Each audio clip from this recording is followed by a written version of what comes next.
order the December 7th, 2020 meeting of the Planning Commission Working Group. Ms. Cook, would you please call the roll? Yes, Mr. O'Connor. Present.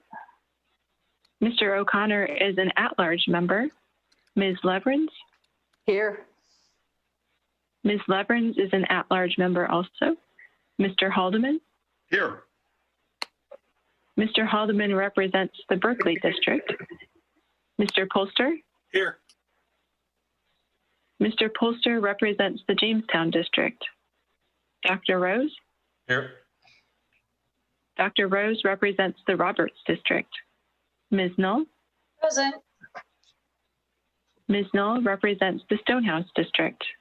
Mr. Kropp. Here. Mr. Kropp represents the Powhatan District and is chair of the Planning Commission. Ms. Wortman. Here. Ms. Wortman represents the Community Participation Team. We have a quorum. Thank you. Thank you, ma'am. Thanks, Ellen. Appreciate that. And just a reminder, as we do every meeting, to use the raise hand icon, especially on the topics that we have today. I'm sure there'll be a lot of participation. Also, inside your agenda packet was the resolution to allow us to do a virtual meeting today.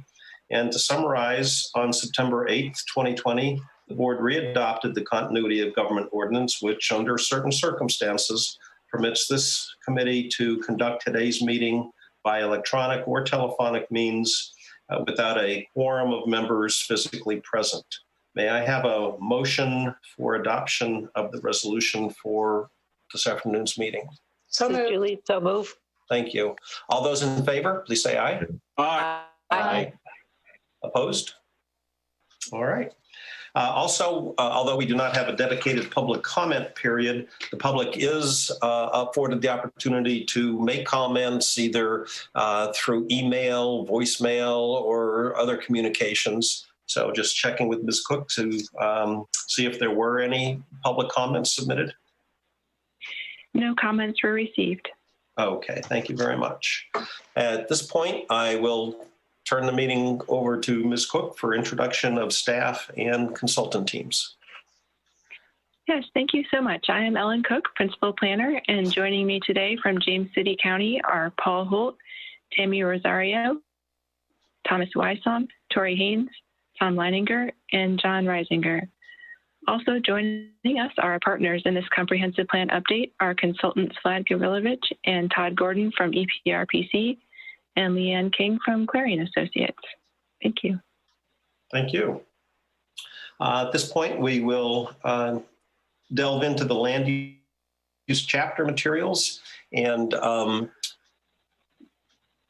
don't know, Ellen, do you want to hand it off to whoever will be doing the presentation from the land use team? Yes, thank you. Yes, our team tonight includes Thomas Wysong, Tori Haynes, Tom Leininger, Tammy Rosario, and Vlad Gavrilovich. They'll be presenting various material here this evening. Thank you. Thank you, Ellen, and good afternoon to the Planning Commission Working Group. I'm Thomas Wysong. I'm a senior planner with the county, and alongside me, I have Tori Haynes, senior planner, and Tammy Rosario, the assistant director of community development. And together we will be presenting the land use section. Next slide, please. Today, staff will be presenting a number of items for the land use section for your consideration and discussion, including the technical report, a summary of the land use related community guidance we have received thus far, the open space programs briefing paper, the JCSA analysis of independent water systems, and the future land use map materials. Your packet also includes currently adopted land use map descriptions and development standards, and goals, strategies, and actions which have not been revised at this juncture. Next slide, please. As is expressed throughout the technical report, the linchpin of James City County's land use planning is growth management. There are a number of tools that fall under the category of growth management.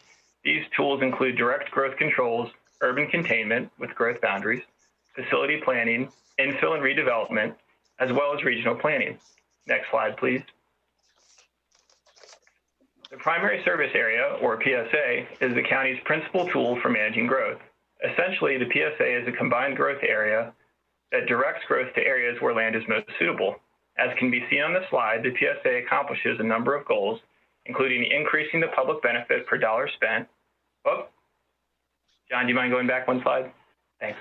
Increasing public benefit per dollar spent, encouraging the efficient utilization of public facilities and services, helping to ensure that these facilities and services are available where and when they're needed, promoting the public health and safety through improved emergency response time, to minimize the well and septic failures within the PSA, and to encourage the utilization of rural lands for economically beneficial agriculture, forestry, and related uses.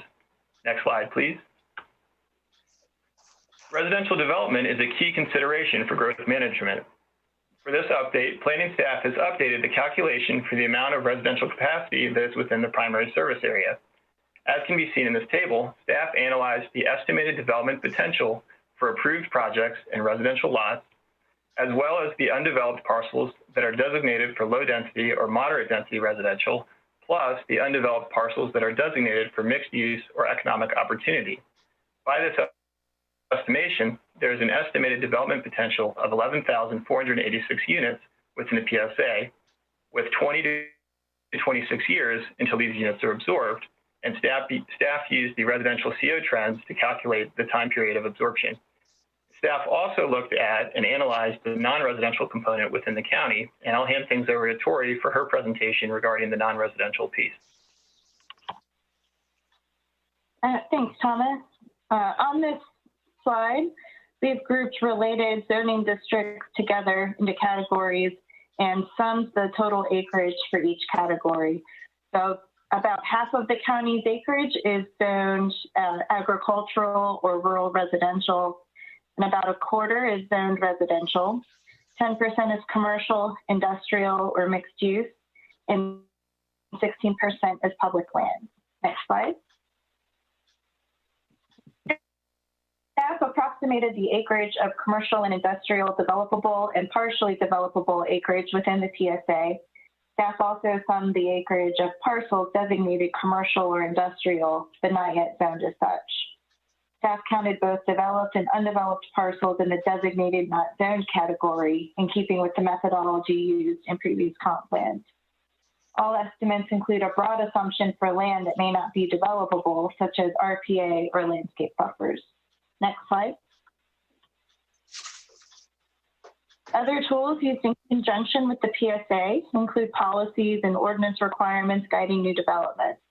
Proposed development may trigger physical improvements such as pedestrian and bicycle accommodations, or additional studies like traffic impact analysis. Legislative cases may also include proffers or conditions intended to mitigate the impacts of development. Staff tracks development through the use of our case managing systems and produces cumulative impact reports annually. Green space and preservation programs have been utilized to preserve critical lands inside the PSA.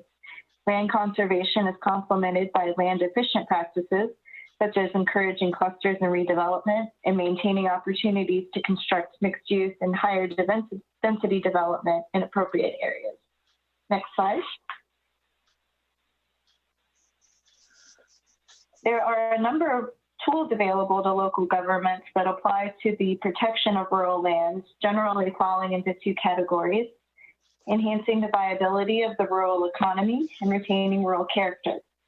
The tools must be tailored to reflect local land use regulations, market forces, community preferences, landowner expectations, property values, and fiscal constraints to be successful.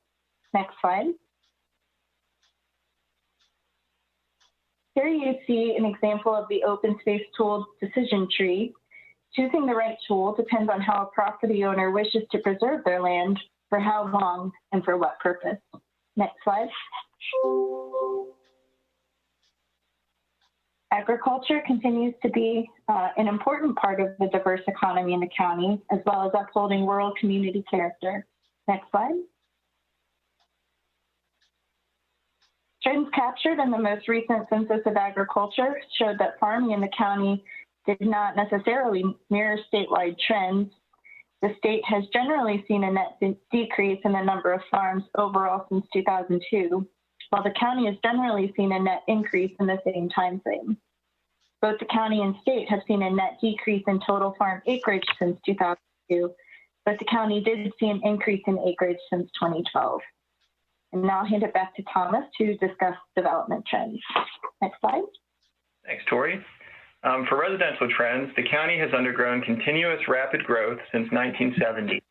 In fact, in the past 50 years, the county's population has more than quadrupled, growing from close to 18,000 people in 1970 to a little over 74,000 people as of the 2018 American Community Survey. Currently, approximately 1/3 of the county's existing dwelling units are located in large master plan communities, which are those with 500 or more homes each, and 87% of the county's existing dwelling units are within the PSA, which shows the effectiveness and power of that growth management tool. Next slide, please. As can be seen in figure LU4, the number of units added in the county over the past decade has risen and fallen with market trends. Between 2010 and 2019, the county added an average of 432 residential units per year, with the average number of units added for 2010 to 2014 being 385 units per year, and the number of units added for 2015 through 2019 being 480 units per year. This trend line is in keeping with the national recession and downturn in the housing market, which began to recover throughout the decade. Next slide, please. As can be seen in figure LU2, the total number of units in the county has increased by approximately 5.4% from 2015 to 2019, showing a steady trend as the housing market recovered from the Great Recession. And as we move on to the next slide, we see the breakdown of these units for rural lands versus the PSA. So during that same time period, the number of units located in land designated for rural lands has increased by approximately 7% at an average of 57 units annually. The percentage of the county's total dwelling units located in rural lands has remained constant during this time at approximately 12%. Next slide, please. With regards to commercial trends, the county has experienced significant diversification in business and industry since the 1990s. This trend was aided by the development of Newtown, which includes a mixed-use area approved for more than 1 million square feet of commercial space. In the past decade, commercial development in the Sellers Market section of Newtown has completed build-out of approximately 400,000 square feet of commercial space. There's also complementary commercial development to Newtown that exists within Courthouse Commons, Courthouse Green, Windsor Mead, Monticello Marketplace, and Monticello Shops and Developments. And there's also commercial development spread throughout the county. Next slide, please. With regards to industrial trends, industrial growth has concentrated in the James River Commerce Park and Greenmount Industrial Park. In the last 10 years, Jacobs Industrial Park has added significant infrastructure and several businesses in this area. The county's industrial base includes 3 Fortune 500 or Fortune Global 500 firms, Anheuser-Busch, Ball Metal, and Walmart. And in 2019, we had the exciting news that Navient Incorporated announced its plans to establish a manufacturing and assembly center within the Stonehouse Commerce Park. Of course, there remains available industrial property in Stonehouse Commerce Park, Hankins Industrial Park, the James River Commerce Center, and Greenmount Industrial Park. Next slide, please. Another indication of overall growth and its impact on county services is the demand for public water and sewer. Sewer and water service connections have risen to meet population demands and to respond to health concerns. As can be seen in figure LU5, the number of water and sewer customers for JCSA has increased steadily on an annual basis over the previous decade, with the water customer base increasing 1.8% annually on average, and the sewer customer base increasing 3% annually on average. As can be shown on the next slide, public water and sewer infrastructure has expanded in tandem with this growth. So as you can see, the total mileage of water facilities increased by 20%, and the total mileage of sewer facilities increased by 17% during this time period. And when you compare this to the residential annual CO data with the water and sewer customer growth for each year, it is markedly clear that increased residential development positively correlates with increased demand for public water and sewer services. Next slide, please. In addition to updating the development trend information, the technical report also includes expanded information regarding regional planning efforts. The Fort Eustis Joint Land Use Study is the prominent addition to this section. For context, during the 2015 Comp Plan update, the county received a request to change the land use designation for the BASPA property from general industry to a mixed use designation, which ultimately prompted the joint land use study to come about. Now, that application was not approved, but it brought to staff's attention and to the military's attention that it would be good to study this area. And the reason for that is that the base is a very large installation. It's close to 8,000 acres, and it supports a population of 22,000 people. And it's quite important to the national defense, as well as the economies of the Commonwealth of Virginia, the Hampton Roads region, and James City County. Next slide, please.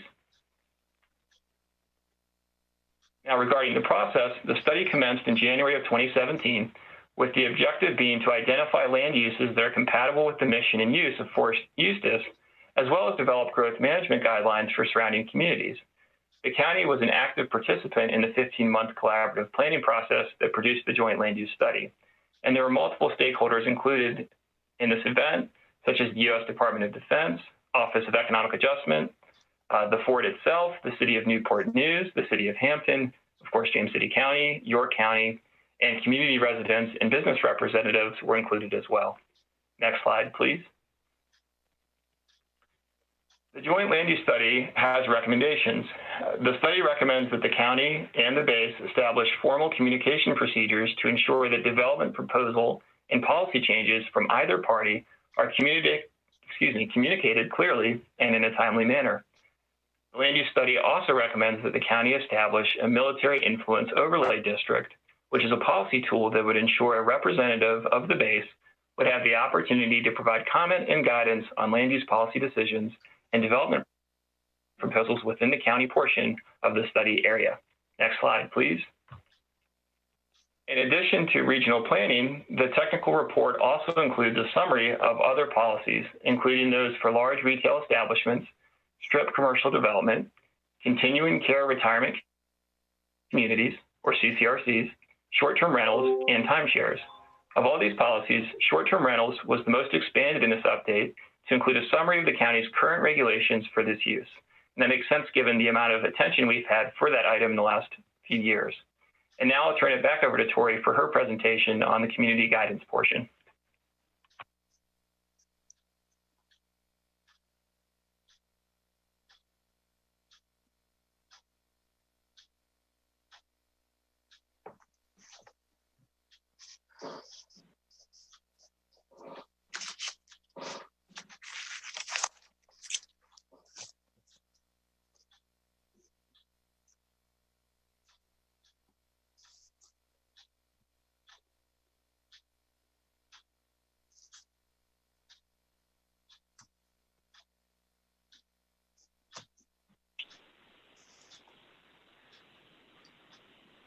I'll just step in at this point while Tori's getting ready. Julia, I see your hand is up and was wondering, did you have a comment?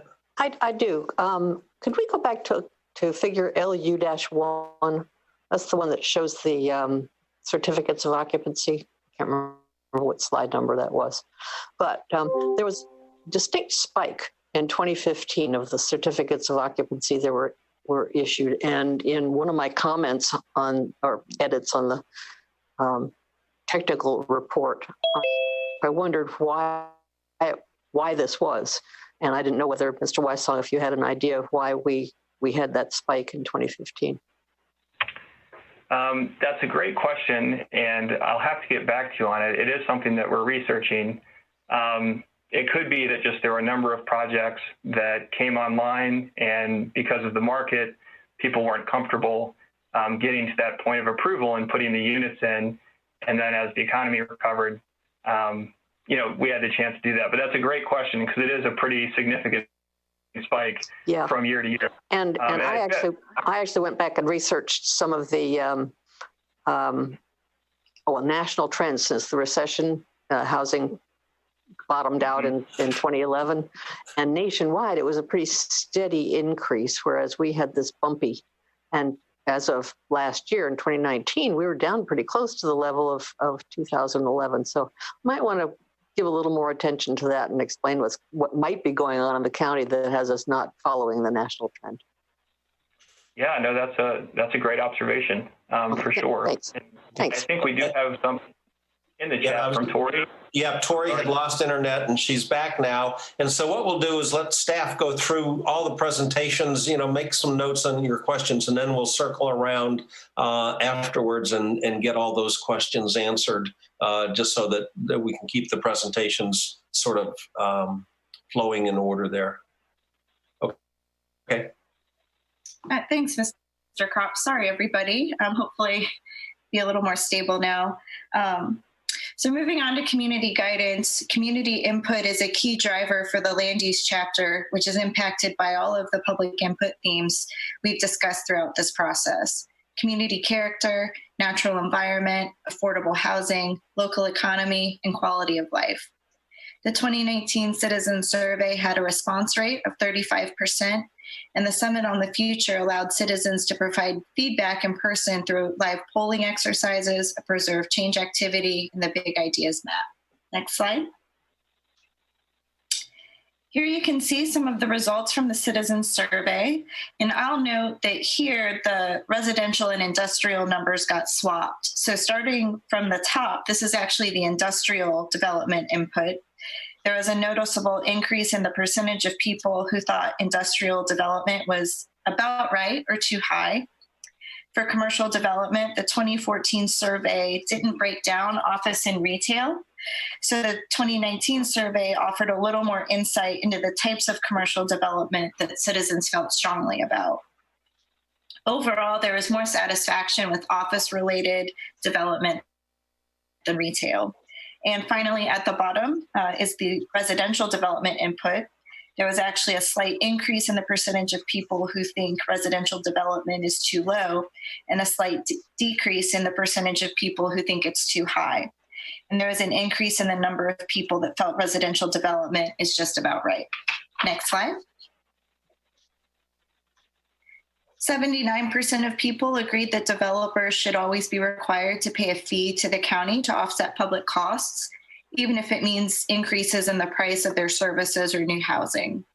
This is 9 points higher than the response from 2014. 78% of respondents agreed that it's important to preserve farmland in the county over development, and this is nearly identical to the response from 2014. Next slide. Nearly 98% of people favored having developers provide amenities like sidewalks, bikeways, streetlights, parks, and street trees. 81% favored reducing the number of lots a person can subdivide a large rural parcel into. Next slide. At the Summit on the Future, 65% of people stated it was important for the county to improve its efforts to protect and preserve rural character. 87% stated it was important for the county to improve its efforts to protect and preserve the natural environment. And when asked about the future lands outside the future of lands outside the PSA, the highest ranking answer was protect as much rural and environmentally sensitive land as possible. Next slide. When asked about their biggest concern for the future, the highest ranking answer was changing the community character, such as the loss of rural vistas, historic places, and small town feel. When asked what was the most important objective for the county and what that ought to be, the highest ranking answer was managing growth. Next slide. For the Preserve Change Map exercise, citizens were able to identify areas that they wanted to preserve or change. Recreational and historic areas such as Jamestown Island, York River State Park, and Chickahominy Riverfront Park were identified for preservation. Grove, Toano, Newtown, Eastern State Hospital, Lightfoot, in that particular segment on Monticello from 199 to News Road were all identified as opportunities for both change and preservation. Next slide. At the Big Ideas Station, we got a lot of feedback on preserving the small town character of the county and encouraging development to locate inside the PSA. There was general support for mixed-use development with efficient use of space. The Eastern State property was specifically called out as an opportunity for future mixed-use development. People also recommended locating amenities like shopping and dining next to independent living to allow greater access for residents. And now I'll hand it over to Tammy to discuss open space programs. Next slide. Thank you, Tori. The open space programs briefing paper that was included in your packet had a lot of material associated with this current effort as well as previous effort to brief the board on opportunities moving forward. This is the beginning of the conversation in this process. It represents part one, sort of an assessment of current conditions and existing programs. It will be followed by a part two with aid from the consultant for future considerations for James City County. All of this is oriented toward answering the questions the Planning Commission Working Group asked throughout earlier points of this process, while also integrating into it the big picture of where we've been, where we currently are, and the possible futures of open space programs. The first part of the open space program briefing paper focused on scenic view sheds. The county is blessed with a number of beautiful and scenic view sheds and benefited from the recognition and protections given to them in previous comprehensive plans. This was reinforced by various policies and zoning ordinance regulations, which helped apply what might have been just for legislative cases to most developments that come into the county. There was the Greenbelt policy in the early or comprehensive plans of the county, which again sort of focused on the legislative approvals. Later on, there were the zoning ordinance revisions related to landscaping standards and timbering standards, as well as right-of-way buffer requirements for zoning ordinances applications for by right development. But there were still gaps that presented themselves and situations in which development that could occur that were not going to be affected by these zoning ordinance changes. And these gaps had been addressed historically through some of the green space and PDR program efforts. Next slide.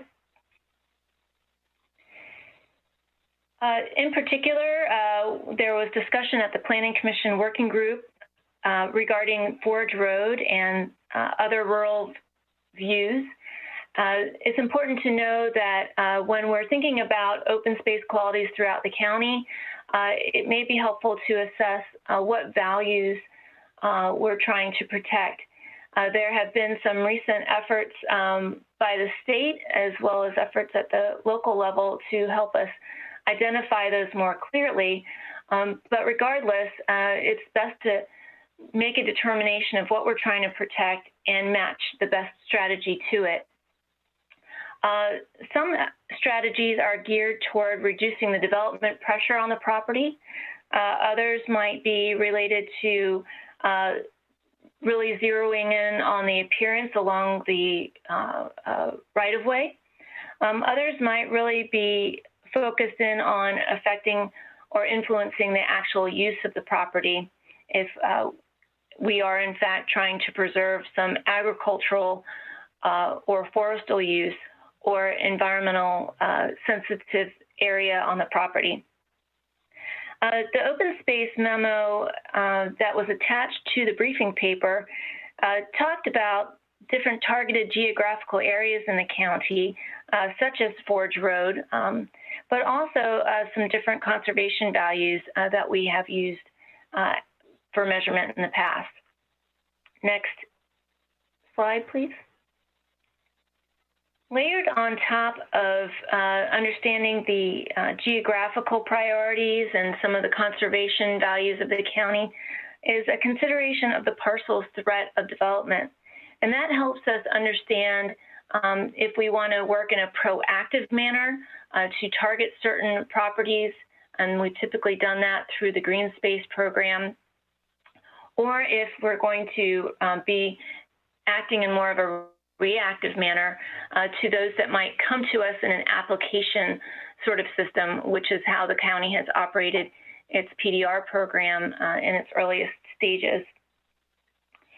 Regardless, it's helpful to know that the Board of Supervisors is consulted at different points along the way, and there is a public meeting component, a public consideration / public hearing component when the property actually moves toward acquisition.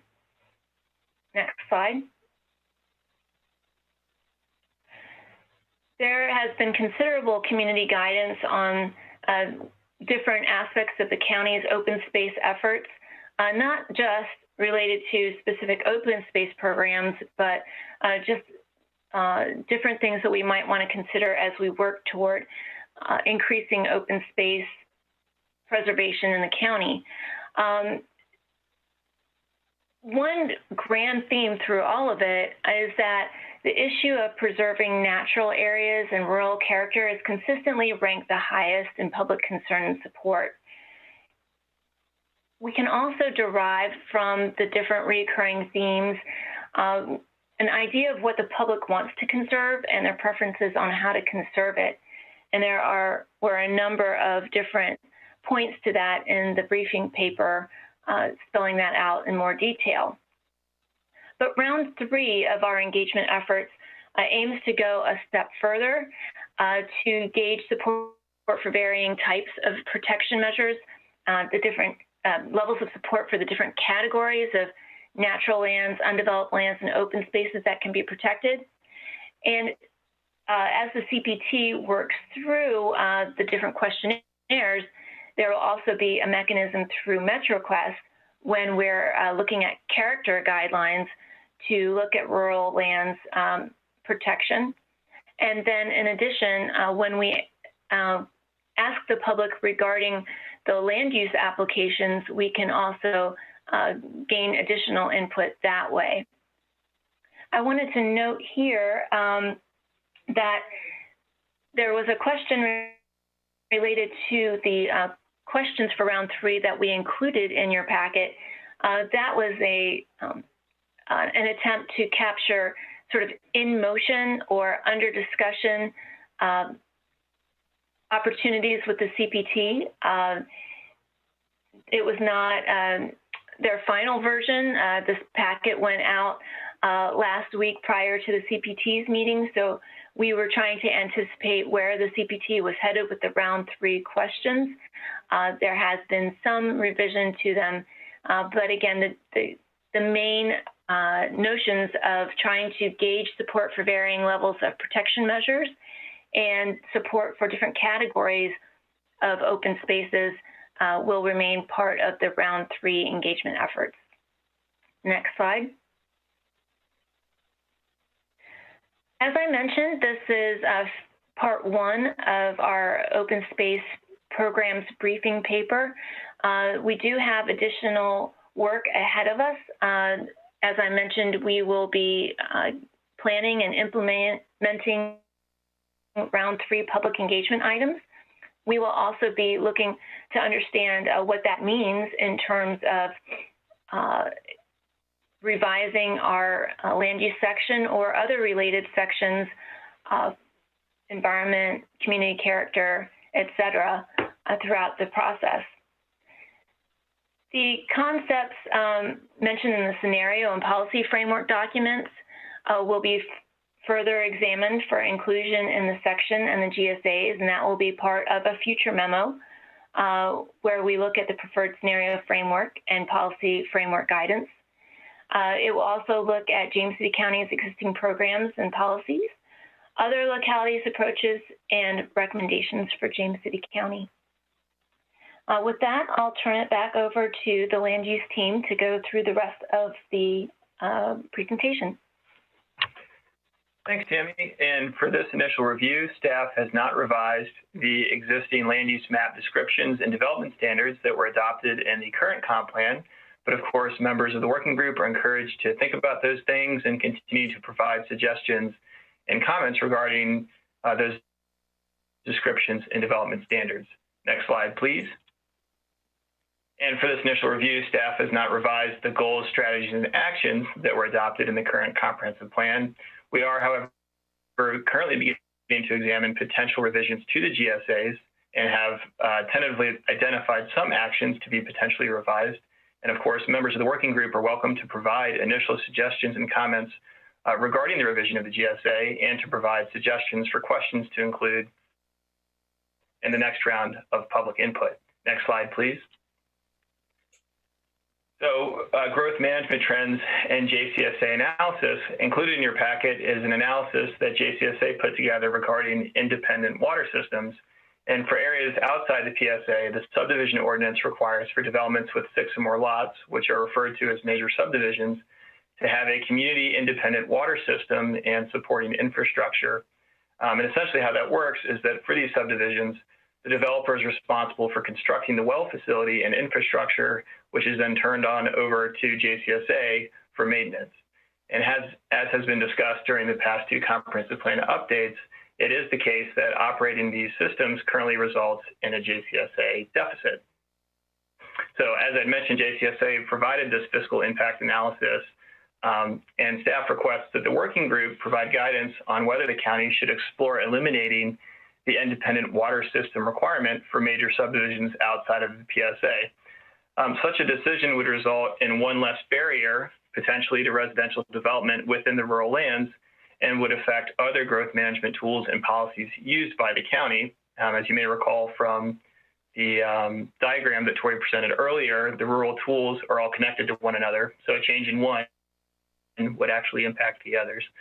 If the working group affirms that the county should explore eliminating this requirement, planning staff intends to prepare a concise summary of the potential land use policies and revisions to the subdivision ordinance and the zoning ordinance to ensure that residential development is not encouraged within the rural lands as a result of that decision. And we look forward to the working group's guidance on that matter. Next slide, please. Last but certainly not least, your packet includes information regarding land use applications and the future land use map. This document provides an overview of the applications for land use designation changes that are being considered at this point, as well as potential applications that could proceed with the working group's recommendation. Furthermore, this document also includes the non-designation change options that may be most appropriate for addressing the public input received thus far from the rounds of public engagement, as well as your input as the working group.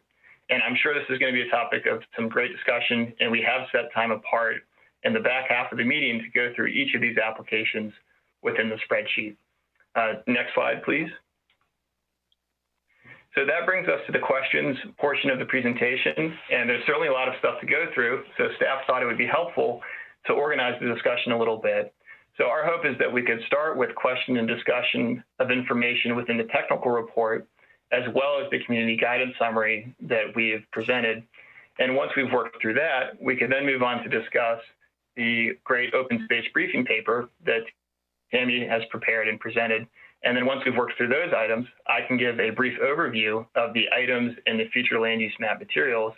And then we would go through the spreadsheet to discuss those items with a particular focus on the individual items that you've emailed in the preceding week.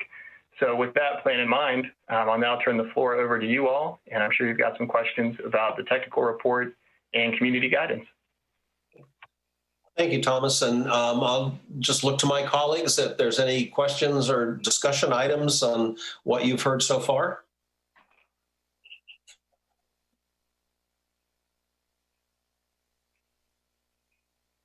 Okay. This is Julie. Is it appropriate for me to ask a question about the water utilities? Sure. Yeah. Yeah, the question is whether I'm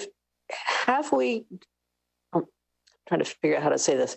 If we exclude the independent water systems from our calculations, is the rest of, basically, is the water utility within the PSA paying for itself with county provided water?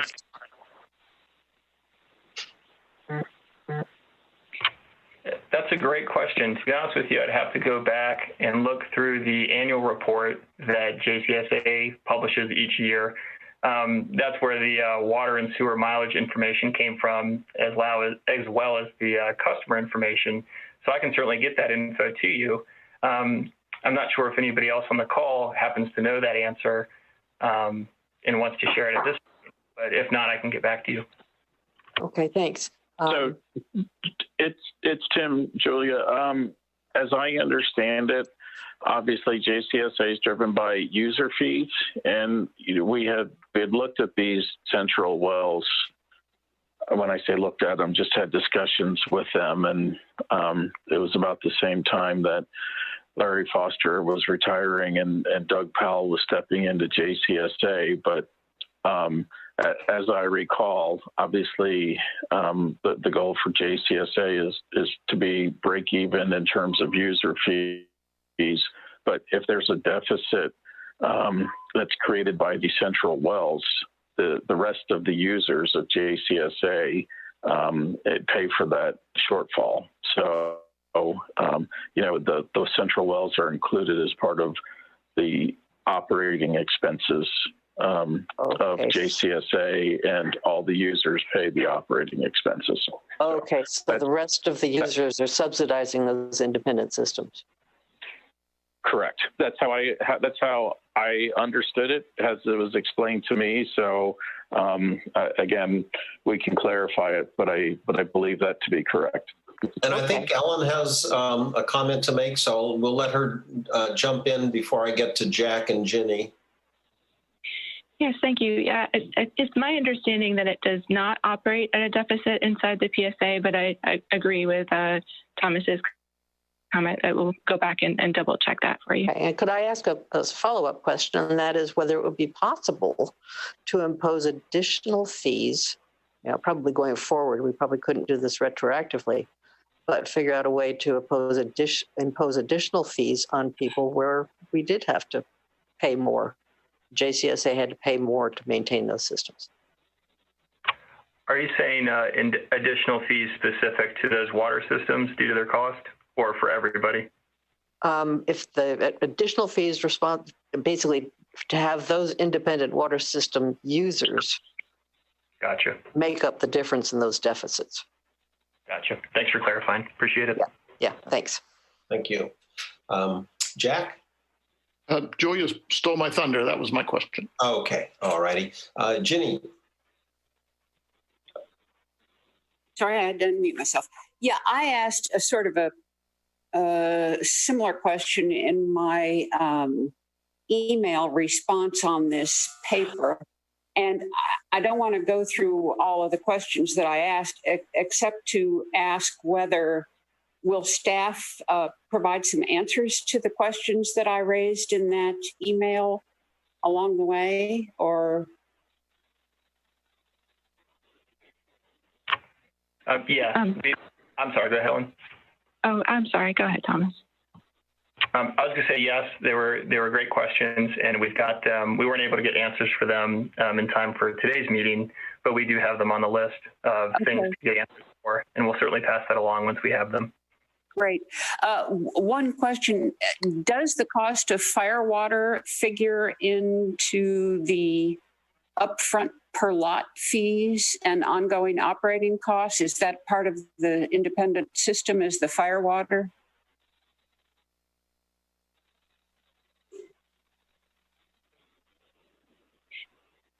I raised that in my email, and it's the one that just kind of sticks out at me because firewater can be very, very expensive. Yes, and I think we'd have to follow up with JCSA to get an answer to that in terms of fiscal impact. But yes, certainly we'll get an answer for you regarding that. Okay, thank you. That'd be helpful. Good questions. Thank you. Anybody else on this section? All right, I'll turn it back over to staff to continue then. Great. So the next on our list were, and I don't know if we had this covered, but we had a discussion of the open space briefing paper. So I just wanted to check and see if anybody had any particular questions or thoughts about that portion of the presentation or the paper itself. We've moved on to that portion of the discussion. So I'll stop there and see if there's any discussion about that. And if not, I will move towards my introduction into the future land use map materials. Frank, you had your hand up first. Yeah. Well, first off is Tammy, that was a great paper for the background. And I really don't have any questions on that, but I am curious if you could amplify a little bit about part 2 and what the timeline is for being able to take a look at that paper and what the process is going to be. Certainly. Part 2 is currently under development from the consultant and with staff's assistance. We will be pairing it with the next times when the land use chapter goes back to the Planning Commission Working Group. And Ellen, help me remember, I believe that's in the spring, although I'm drawing a blank as to which month that is. I believe it's in February, late February. Thank you. And so, if we're able to circulate it in advance of our normal time period for packet distribution, we'll certainly do that. We just have to, let it develop as we normally do, for the beginning stages. We've also shared the paper that you've written with the consultants, and we will have that under consideration as we're developing that phase 2 of the plan paper as well.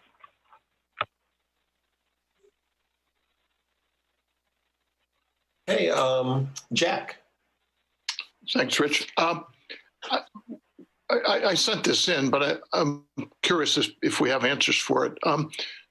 One of the primary strategies of scenario 2 is to consolidate development into tighter areas, UDAs, I guess. I think that's the case anyway. And the purposes of UDA, I looked them up in VDOT. There are 4 primary purposes, and compact development reduces the financial burden of maintaining and expanding the transportation system. Number 2, it alleviates the transportation system impacts of low-density single-use development. Number 3, by locating residents and businesses closer together and in areas with existing infrastructure, new development requires less system capacity and less overall maintenance. And 4, by mixing uses together, communities require shorter trips to access daily needs. More trips can be completed by walking and biking. So implicit in this designation is the protection of open space between UDAs, I think. That's not VDOT talking anymore, that's me. If we establish UDAs and then fill the areas in between with low density development, as the county did with Newtown, then none of the above purposes will be met. My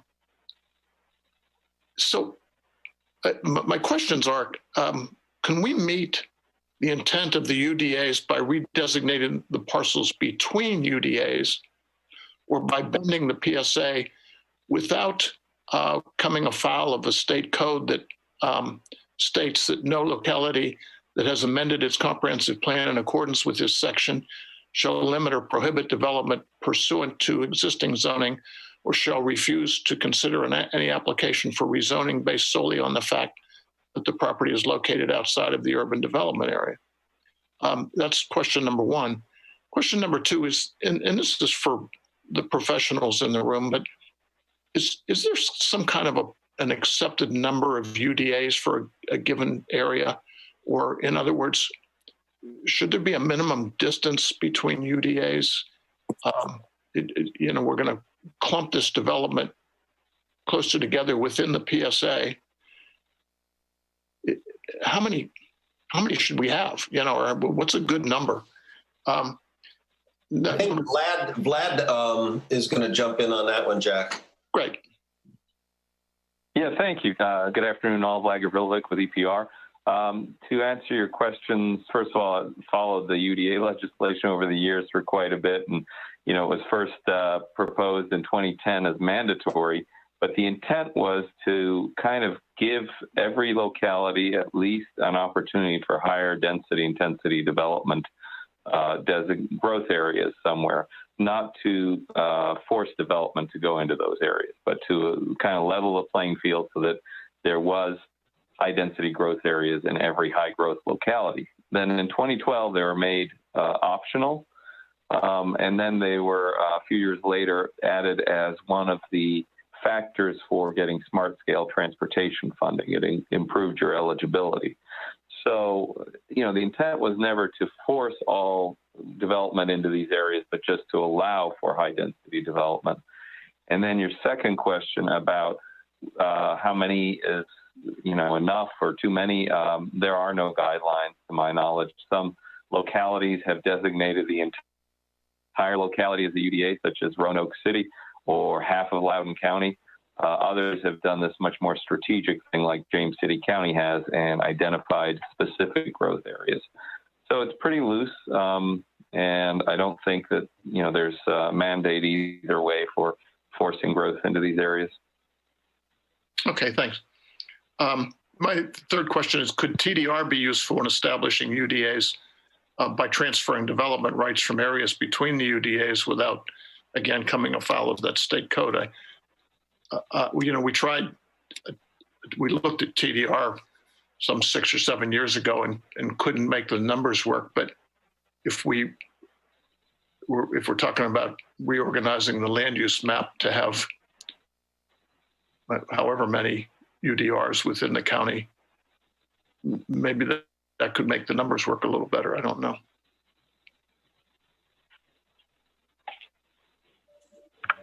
Just to pick up on that, that this may be something that Tammy or others want to respond to, but I know the county has looked into TDRs. Investigations we've done over the years show that they, have challenges from a market standpoint, creating the sufficient market to transfer density. But to your question about does it affect the state code, I don't think that would. I mean, it may help implement the state code, but it wouldn't run afoul of it. Thank you.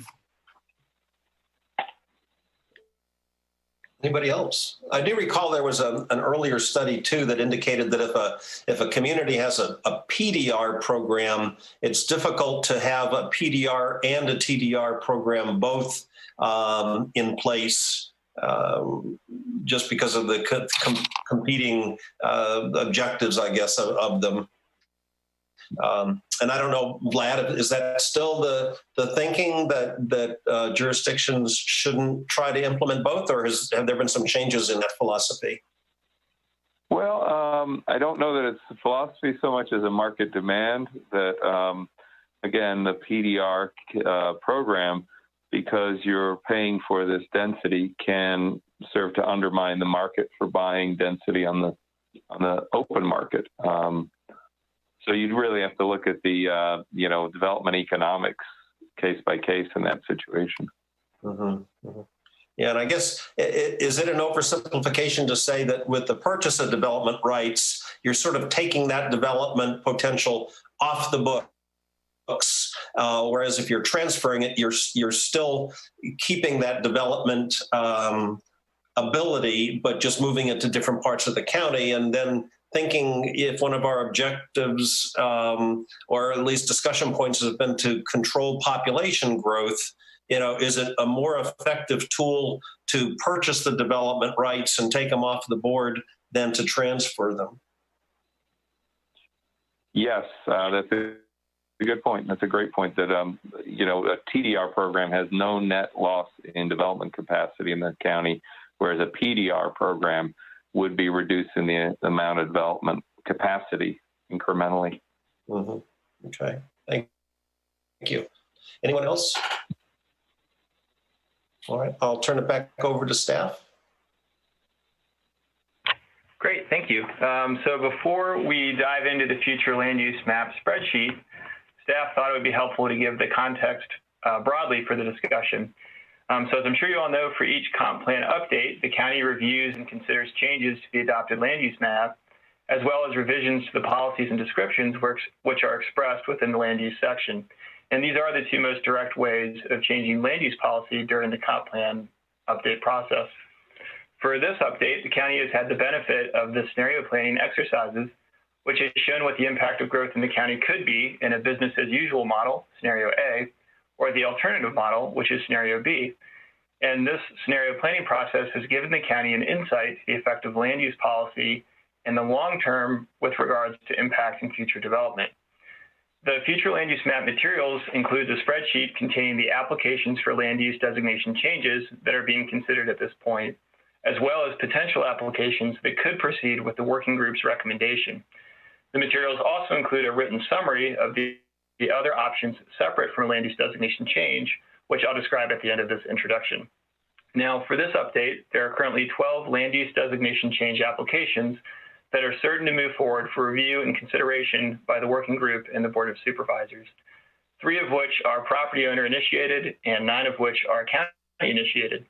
These applications are not subject to the straw vote of consideration at your upcoming meeting on December 21st.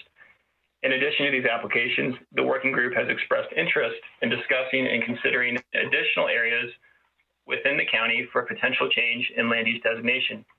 The PCWG member recommendation land use designation changes are areas within the county that have been identified by the working group in emails with staff and during meetings. Staff's hope is that the working group will review these land use designation changes and vote on which ones to proceed with exploring as a potential land use designation change. And just to reiterate, that vote would occur at the meeting on December 21st. Finally, within the spreadsheet, planning staff has compared the land use type shown on scenario map B to the currently adopted future land use map to identify areas of differences between the two. These scenario B difference land use designation changes are also for the working group's consideration and recommendation. Now within the spreadsheet itself, each application or potential application is identified by a unique ID number within the spreadsheet, which is also shown on the attached future land use map, which I believe is on the screen right now. In addition to information about location, current zoning, and the current/potential land use designation, the spreadsheet includes an initial assessment of the application's consistency with the 6 key ideas from the preferred scenario framework. And as I'll explain when we go through each of these, some of them at this point don't align with any of the 6 key ideas, but that's only because we haven't established at this point what the future land use might be. And I'll get more into that in a minute here. Again, while a land use designation change is the most direct way to address land use matters for a specific parcel, there are other policy options that can do so on a broader scale. These include changing the description of land use designations, which would include potentially recommended densities, development design standards. It also could include revising policies within the technical report, adding or enhancing the GSAs, and so on. So there are a lot of options separate from the land use designation change. And regarding the actual analysis of the land use applications, analysis prep would take place between the December working group meetings and the March PCWG meetings after the applications have been determined. So once applications have been selected and reviewed, staff will attach any significant agency comments, transportation information, and general analysis regarding consistency with comprehensive plan goals and public input, particularly the preferred scenario and plan framework documents. For transportation information, more specifically, staff would include a general description of the roadway network near the item and any relevant corridor vision draft language from the transportation chapter. And additionally, we have worked with consultants, and they will be providing countywide maps that will be showing congestion or level of service analysis for the current year and for future years under scenario A and scenario B projections. I know traffic's been a concern that's been raised by the working group. The planning team can then use these 3 maps to show the roadway network near the applications.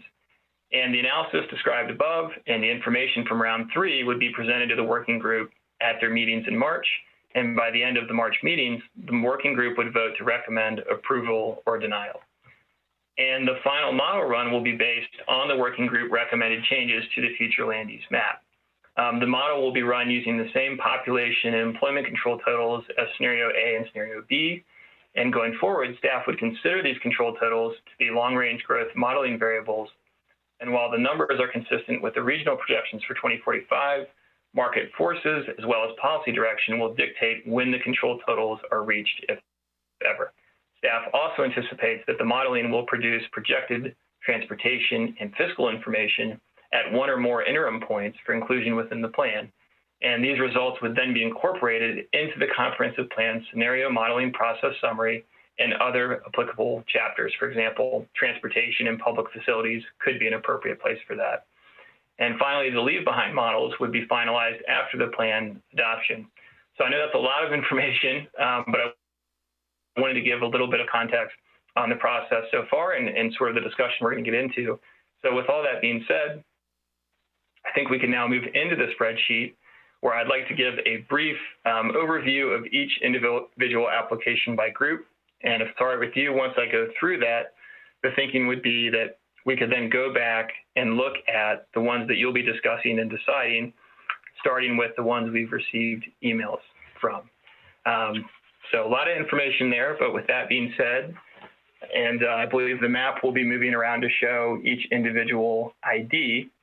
The first application that we have is within the category of the ones that are certain to go forward. And this is map ID number 1, and it's land use application case number 20-001. This is a property owner initiated land use designation change. The case description is the Marston parcels. It's located off of Bush Springs Road. This property is located within the PSA. Excuse me, it's not located within the PSA, I apologize. Its current land use designation is rural lands, and the proposal would be to redesignate the property for low density residential, and then also to include these parcels within the PSA. And the rationale for this is linked on permit link, but essentially the applicant has interest in developing a residential subdivision, and water and sewer would be beneficial to the effort to do that. And for this application, it does not align with any of the key themes. Moving on to map ID number 2, which is land use application number LU 20-002. This is also a property owner initiated land use designation change. It's described as the Eastern State Newtown Addition. This is located within the PSA. The current land use designation is federal, state, and county land, given that this is property of the Commonwealth of Virginia, Eastern State Hospital. And the proposed land use would be mixed use. And the proposal rationale from the applicant is, as you may have guessed, a desire to have a mixed use development on that surplus land. And this proposal aligns with 3 of the key themes from the scenario planning. And then moving on to LU 20-003. This may seem like a little deja vu, but this is the last property owner initiated land use application. It's also on the Eastern State parcel. It's located within the PSA. Its current land use designation is federal, state, and county land. And this proposal is also for mixed use. And the rationale is for a mixed use development. So there's some residential component, some non-residential component on surplus land at Eastern State. And this also aligns with 3 of the 6 key themes. Moving on to ID number 4, which is LU 20-0004. This is the first county initiated land use application. And this may not be one that jumps off the page to folks, but essentially this is a property that's located inside the PSA. It is currently designated for federal, state, and county land. It's actually a single family home. And we believe the reason it's designated this way is because it's adjacent to a school. We did check with the school system, and they don't have any intention to use that for school facilities or to expand. So this is really just a housekeeping item to change this from federal, state, and county land to low density residential. And as I said, the school doesn't have any intention of using the property. And this is categorized in the spreadsheet as one of the, it's the final category, which is defined as other, because we wanted to include a description for these housekeeping items, among other things. The next item is identified as number 5, and it's LU 20-005. This is a county-initiated land use designation change. It's described as the Stonehouse Tract, and this is located within the PSA. Excuse me. It is currently designated for low-density residential and is within the PSA, and the proposed land use for this would be rural lands and outside of the PSA. And part of the reason for this is not just public input, but due to the changes in the Stonehouse Master Plan that I'm sure many of you are familiar with that were approved last year in the winter, this property is actually planned for rural preservation instead of residential development. And so it would make sense to remove this from the PSA and designate it for rural lands. And this actually ties into the next application, which has the ID of 6 and is LU 20-006. This is also a county initiated land use designation change, and it's described as a PSA adjustment. And there's a number of parcels that are included here. But essentially, these are parcels that are located inside the PSA that are designated for both rural lands and low density residential. I think there's a small portion of the parcels that are rural lands. And the proposed land use would be that this be outside the PSA and designated for rural lands. And part of the reason for this is that if the PSA is revised for the Stonehouse parcel, it's logical to continue that revision for PSA continuity. Otherwise, you'd have this sort of unplanned, not very logical portion of the PSA that's not quite connected in a logical manner. And this aligns with two of the key themes. Moving on, we have ID number 7, which is LU 20-0007. This is also county initiated, and this is described as Mainland Farm. This property is located inside the PSA. It's currently designated for low density residential, and the proposed land use is open space or recreation. This is another example of a consistency where essentially this property is a historic working farm and it's owned by the county. It's not going to be developed as a residential subdivision, and due to its use, it would make sense for it to be designated for open space or recreation. And moving on to number 8, which is LU 20-0008. This is also a consistency proposal. This is a county initiated application. It's described as the Powhatan Creek wetlands. This is located inside the PSA. It's currently designated for low density residential, and anyone who's familiar with this property knows that it's mostly wetlands. There's no developability for it, and given its location, it would make sense for it to be designated for open space or recreation. Moving on to ID number 9. This is LU 20-0009. This is also a county initiated land use designation. It's described as JCSA Tuning Road Office and Convenience Center. This is located inside the PSA, and this is another housekeeping item. This is designated for mixed use Newtown / federal, state, and county. And the proposal is for this to be federal, state, and county. And this property is owned by JCSA and is utilized for public service. And this, and just like the previous one, they're both categorized as that other category, meaning it's a housekeeping item. Moving on, we have ID number 10, which is LU 20-10. This is a county initiated application. It's described as the Brickyard parcels. This property is not located within the PSA, and it's currently designated for rural lands. And our proposed land use would be for open space or recreation. And the reason for this is that the county is in the process of purchasing this and may have already purchased it, the larger parcel for a potential passive park. And this aligns with 2 of the 6 key themes. And then we move on to ID number 11, which is LU 20-0011. This is also a county initiated land use application. It's described as the Winston Terrace stream restoration. This parcel is within the PSA. It's currently designated for community commercial, and this parcel is next to a commercial development. I believe it's a shopping mall. The proposed land use is low density residential, and the reason for this is that less intense development, i.e. no development, is preferable for this site due to environmental constraints. So this would be going from a fairly intense land use to a less intense one based on the environmental impacts that are on site. And then rounding out the county initiated land use applications at this point, at least, we've got ID number 12, which is LU 20-0012. This is a county initiated land use application. It's described as Grove Convenience Center site.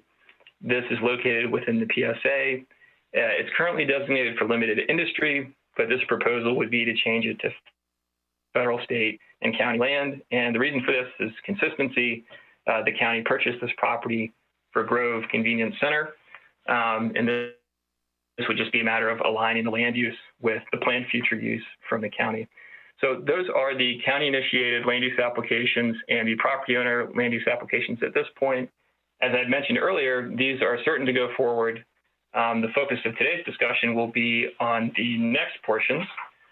And so we'll be moving on to the next section, which is the PCWG member recommendation. Of course, these don't have a land use application case number because it hasn't been decided yet if they will proceed, but they do have a map ID. So for map ID 13, the case description for this is a bit long, but it is the parcels between Oakland Farms and Richmond Road. This property is located within the PSA, and the current land use designation is low density residential / moderate density residential. And the proposed land use will be for rural lands outside of the PSA. And we have the document embedded in the PDF. We've also got it saved. The rationale for this is in Mr. Haldeman's document, and this is one of the ones that has been flagged for discussion today. So I think we'll have an opportunity, if Mr. Haldeman's willing to, after I go through the list, to revisit this and discuss the rationale and have you all get into that. This one aligns with one of the 6 key themes. Moving on to map ID number 14, this is also a PCWG member recommendation. This is described as the parcel near the northwest side of the Croker Road / Richmond Road intersection. And this parcel is located inside the PSA. It's designated for low density residential / mixed use, and the proposed land use would be rural lands and outside the PSA, and this is similarly one of Mr. Haldeman's suggestions. And it is in alignment with one of the key themes. Moving on to number 15, we've got the, this one is flagged as a member recommendation, and it's also a scenario B difference, and I'll explain the scenario B differences when we get into that in detail. I'm sure this will be one we discuss. This is the Hill Pleasant Farm Economic Opportunity Area, and the first set of the items that are detailed within the spreadsheet is not located within the PSA, while the second set is. And of course, we will certainly revisit this one for a more detailed discussion. And the current land use designation for the first set is economic opportunity and is outside the PSA. And the second set of parcels is economic opportunity and is inside the PSA. This is a very large area of the county, as I'm sure you all know. So we've split it out. And the proposed land use for the first set is rural lands outside the PSA. And the second set is potentially not economic opportunity. And this is also, I believe Mr. Haldeman had put forward this idea. I know it's been discussed by Mr. Polster and others. So we'll be revisiting that one. Number 16, these are the parcels between Westport Subdivision and Centerville Road. From low density residential to rural lands. This property is within the PSA. The current land use designation is low density residential. The proposed land use would be rural lands outside of the PSA. This is also, we have linked the rationale for this, and I'm sure this will be discussed. And it does align with one of the 6 key themes. Moving on to item 17, we've got a PCWG member recommendation. This is Anderson's Corner, which is 12 or so parcels, including Taylor Farm. This is located within the PSA, and the current land use designation is mixed use / economic opportunity. And based on the rationale provided thus far, it seems like the discussion's been perhaps not to have it be mixed use or economic opportunity. So there isn't a specific land use that's been recommended at this point. And for that reason, this one, as well as the next 2, because there hasn't been that clarity established yet of what's being considered for the future land use, staff wasn't able to figure out which of the key ideas it might align with, given we do need to know what the proposed land use is to make that determination. So if you saw the lack of check marks, that's not a reflection on the idea. It's just that we haven't figured out quite yet what that proposal specifically could be. Moving on to number 18, we've got the Croker Interchange. And this property is also located within the PSA. It's currently designated for mixed use. The proposed land use is potentially not mixed use. And there's been multiple discussions about this. One of the things that stuck out for the rationale was it's an area worth revisiting due to potential development in the future and the ability for traffic to become a problem if it's not a problem already. And then moving on to number 19, we've got the parcels across from Windsor Mead Marketplace. This is located within the PSA, and the current land use designation is neighborhood commercial, and the proposed land use is not neighborhood commercial. And this was also flagged as an area worth revisiting due to previous public hearings for, I believe it was proposed retail in the area. Which brings us to, if you hear me rustling my papers, I apologize. We are now on to the third category. And as a reminder, we're going to go back and talk about these individual ones. This is the scenario B difference. And so essentially, these are the areas on the scenario B map that were different from the adopted land use map that were flagged for you all to discuss and for your consideration. So staff isn't recommending these go forward.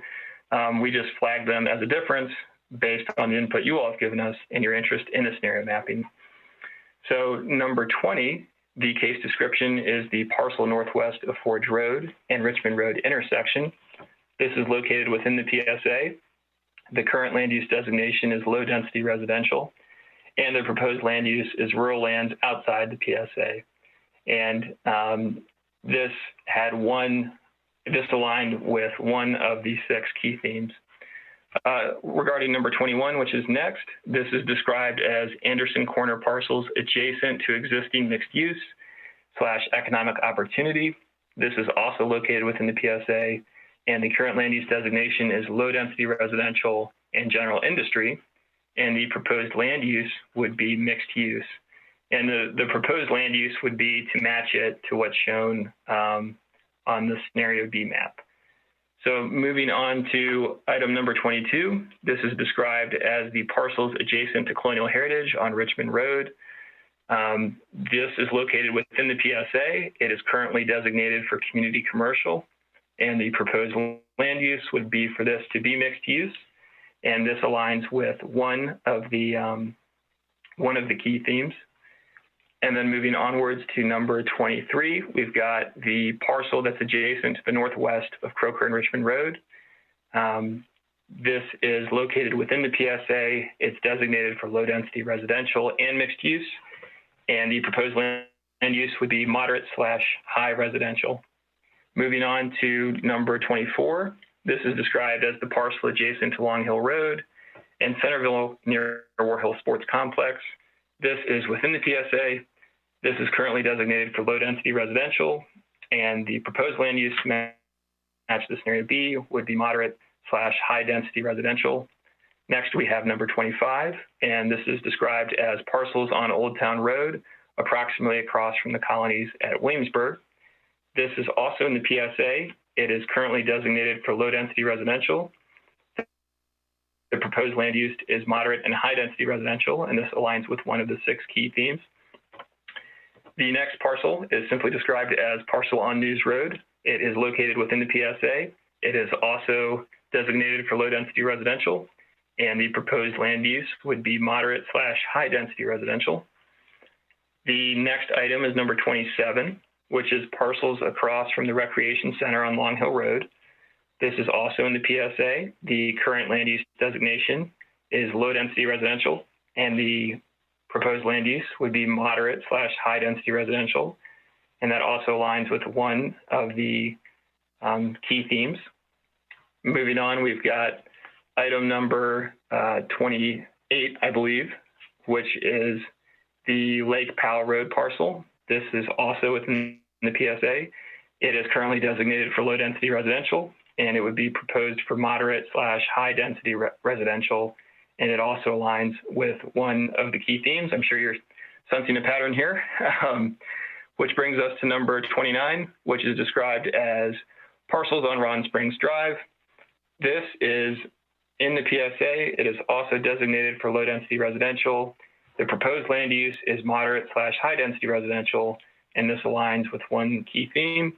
And last but not least, we have number 30, which is described as the parcels near Colonial Heritage on Richmond Road. This is within the PSA. It is currently designated for mixed use, and the proposed land use would be moderate / high density residential, which aligns with one of the 6 key themes. So I appreciate the time to go through each of those, and also appreciate all the emails that we've received in the past week, laying out which of these we wanted to discuss as a group, or you want to discuss as a group, and staff will be listening and certainly taking notes. So I think at this point, I will turn it back over to you all. And we have item number 13 being the first working group category designation for consideration that I believe Ms. Leverins and Mr. Polster both emailed staff about. So I thought we could go back there on the map, and I'll turn the floor over to you all for discussion. Thank you, Thomas. And let me just clarify, I saw Ginny's hand up a little earlier, and I want to make sure that she didn't have a process question as opposed to delving right into parcel number 13. Thanks, Rich. Actually, I have a confusion question. In the scenario B map, there were parts of the PSA that were lopped off at the north end of the county. And I'm trying to figure out which of these map IDs corresponds with the areas that were lopped off in the scenario B map, if any. Was this in the northern portion of the county for the PSA?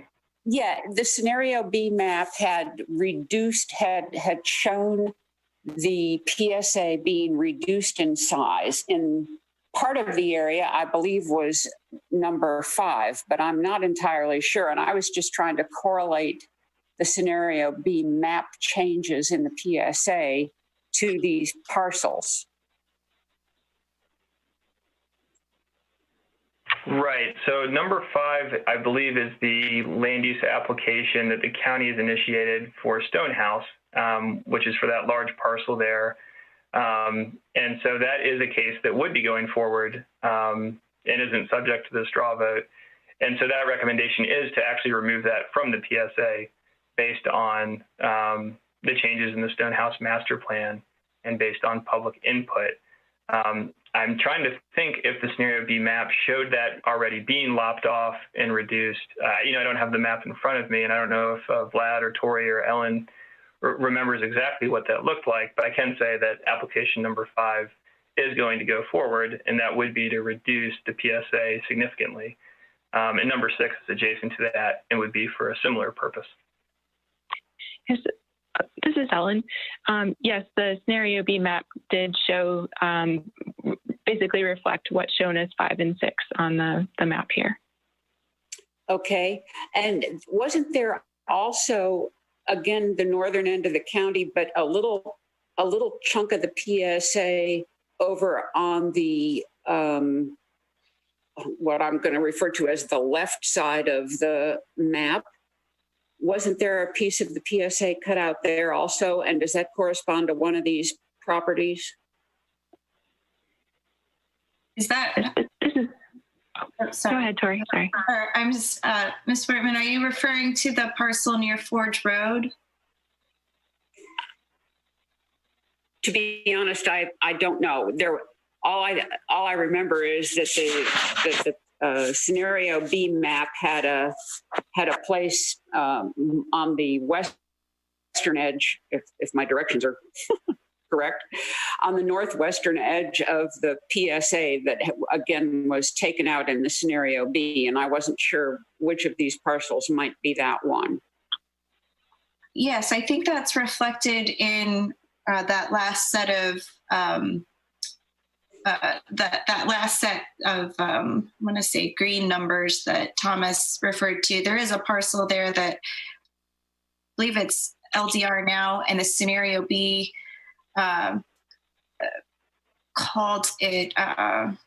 It went back to agricultural, and so that would be an example of a potential place to constrict the PSA and pull it in a little bit and remove that parcel from the PSA. And that would be near Forge Road and Richmond Road. Okay. Number 20 on the map. Thank you, Ellen. I was looking for it. Okay, thank you. All right. Now, did you want to jump into number 13, Thomas, and have any discussion on that? Yes, and from my notes, I'm sure a lot of folks want to discuss it. We had Ms. Leverins and Mr. Polster had reached out about that one in particular. So I'll turn it over to you all to discuss and, get the discussion going. Thank you. Anyone care to jump in? I think I have my hand raised. Oh, okay. Go ahead, Frank. It isn't so much issue 13. I think what I brought up in my memo was 13, 14, and 23. And the issue was the designation of those parcels as RHD, which I thought was inappropriate. And I really defer to Jack and his explanation without me going into it, but it isn't just 13 that we're talking about. We're talking about the entire corridor from Croker Road intersection to Tohana and what that means. So, like I said, I will yield to Mr. Haldeman. And this is Julie. I agree with Frank. I'd like to discuss 13, 14, and 23 altogether. All right, Jack?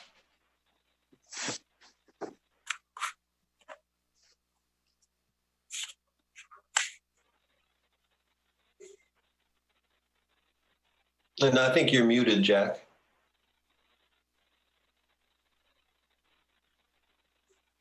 I'm sorry. I should learn by now.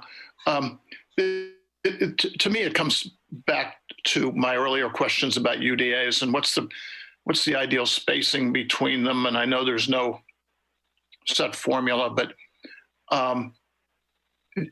we saw what happened to Lightfoot and Norge. They just kind of merged together without any. I don't think it was a plan. It just happened. And there are development pressures now west along Richmond Road. Richmond Road is already in trouble, stressed. We have far more traffic coming based on the traffic study from TPO, based on development pressures in Upper York County. And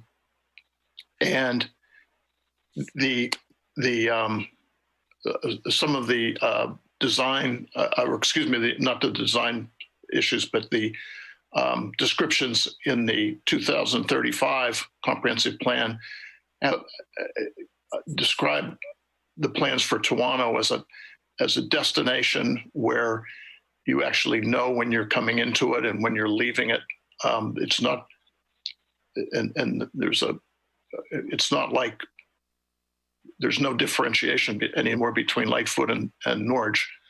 And the implication that I get from reading the comprehensive plan is they don't want that to happen to between Norge and Toano. And I can reread my memo if you want, but that's kind of the nuts and bolts of it. You see the Marston application now for 80 some houses that would go in between Toano and Norge. In fact, it could double that with an SUP. It could be 160 homes. The weekday traffic volume is projected to increase almost 50% by 2040 going through Toano. I don't know what that does to its sense of place and, its village character and all of those other things that are promoted in the comprehensive plan. So that was what was behind it, was to create a break in the creep, the development creep west along Richmond Road between Norge and Toano. Thank you, Jack. And Ellen, I think wanted to say something. Yeah, so although if the PCWG members wanted to go first and I could just maybe ask a question of the group after that discussion, if that was okay. Okay. Julie? Yes, thank you. I'm wondering, I see in items 7 and 8 on the spreadsheet that there's a proposed land use of open space or recreation. And instead of taking these parcels out of the PSA, I could support designating number 13 as open space or recreation. As far as 14 and 23, we'd have to look at the staff's report in terms of traffic, but I could definitely see that as a moderate to high density residential area there on the northwest corner of Croker Road and Richmond Road. So just putting that out there. Thank you.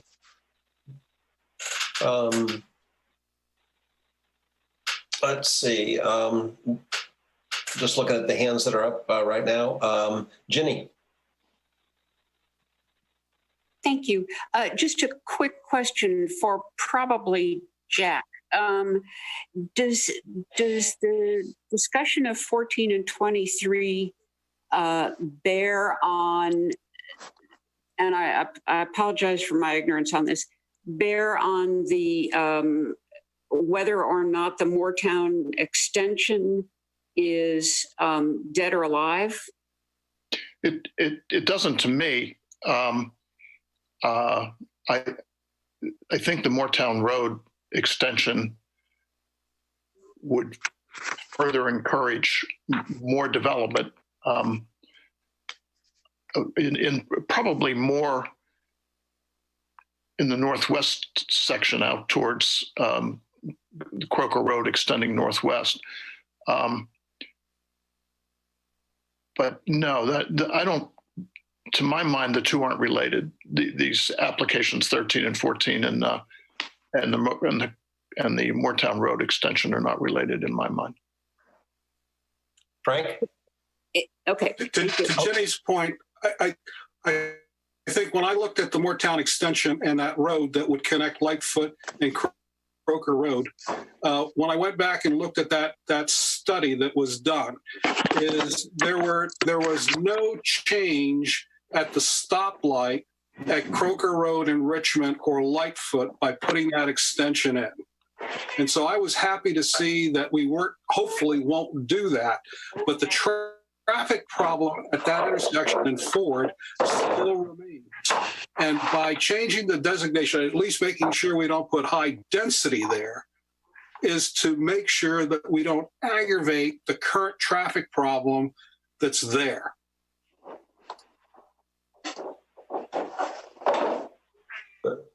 Anybody? I think that's a good point, Frank. Thank you. And Tim? Well, just a couple of comments. Frank, can you clarify when you're talking about traffic problem, which intersection are you talking about? Right. Croker and Richmond Road or Lightfoot and Richmond Road? No, Croker and Richmond Road. And if you go back, and I had it in one of my papers with the Moortown study, it remained red. The level of service was red. There was no change if you put the road in at all. It stayed the same. And so part of my point about a lot of these, when we get to the Croker, is some of these mitigations that we're talking about do nothing. They just can. It's the induced effect that Jack is talking about. If you put more people in there, you're going to have more traffic. I mean, that's just it. But anyhow, you can go back and look at that reference of the 2040 projection in the Moortown Quarter study, and you will see it as red on Croker Road and Richmond at that intersection. No, understood. So I'll just throw out a few comments on 13 and 14 in particular. You know, I was under the impression from prior comp plans that part of our goal was to put some of the higher density areas nearer to the intersections and access to the major roadways to eliminate the travel on the bigger roads. I mean, just the length of time on the larger roads, if you will. You know, I question 14 only from the perspective of, you know, I live over in Tuana Woods, so just left of the box 13, and you know, there's railroad tracks and an industrial site over there where they drop stone, and construction equipment, things like that. So I almost think that area would be better served being somehow light industrial or something along those lines.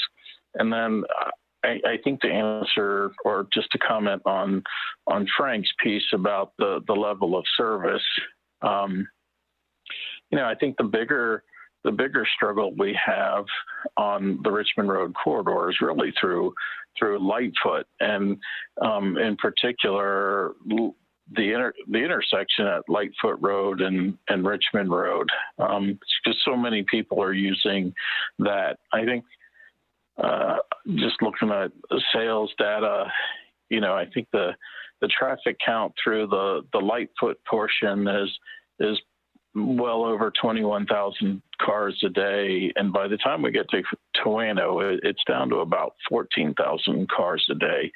So, I think the pressure point is the Lightfoot area, which it was my understanding that's what part of the Moortown Road piece was to be able to bypass the Lightfoot area to get traffic, east and west of that area. That was my understanding as well, Tim. And of course, the Lightfoot Road, you've got your access to Interstate 64 and 199, and just a little bit down past Centerville off of Richmond Road is another 199 access. And so I can see why to your point, the traffic volume reduces significantly between Lightfoot and Toano. And I personally also agree. I agree with Jack's premise that we really need to prevent growth creep. If one of the objectives is to maintain these 4 or 5 rural or these community character areas in the county, we don't want sprawl to come in. And so, I think that's a good observation as well. Jack, did you have your hand back up again? I do. Just to Tim's right about, of course, there's more traffic at Lightfoot and Richmond, and it is a bigger problem. But the traffic study done by the Historic Triangle Comprehensive Transportation Study in 2020 counted 15,047 weekday traffic through Toano now, and they project an increase to 22,000 by 2040. That's almost 50% increase. And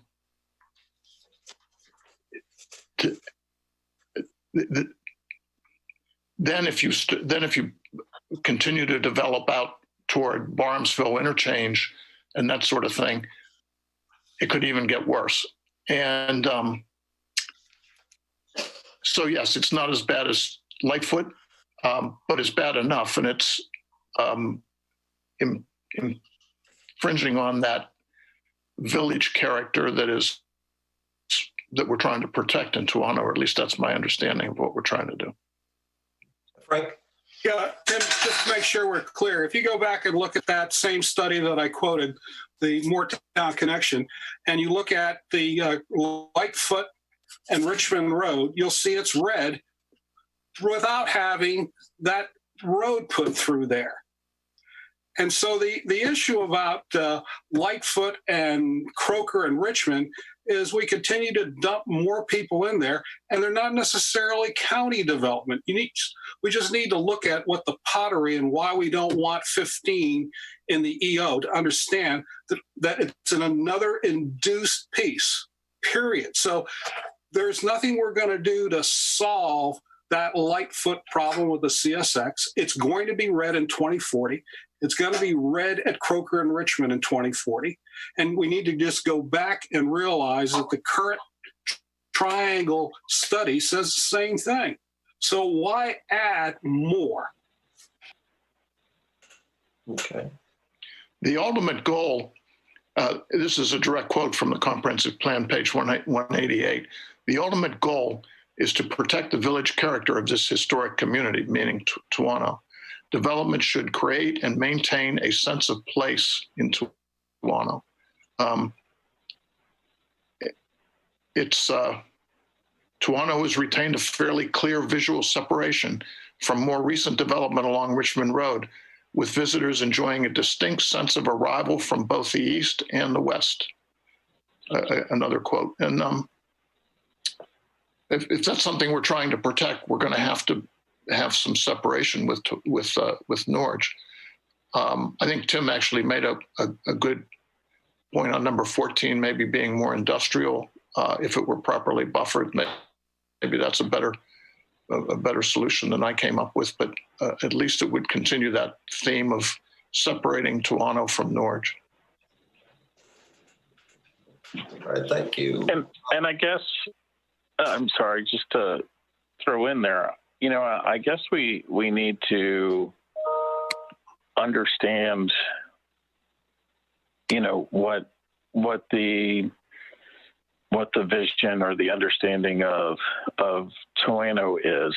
I mean, certainly having a village appeal is nice, but you know, until recently, it consisted of a couple of dilapidated buildings which were torn down.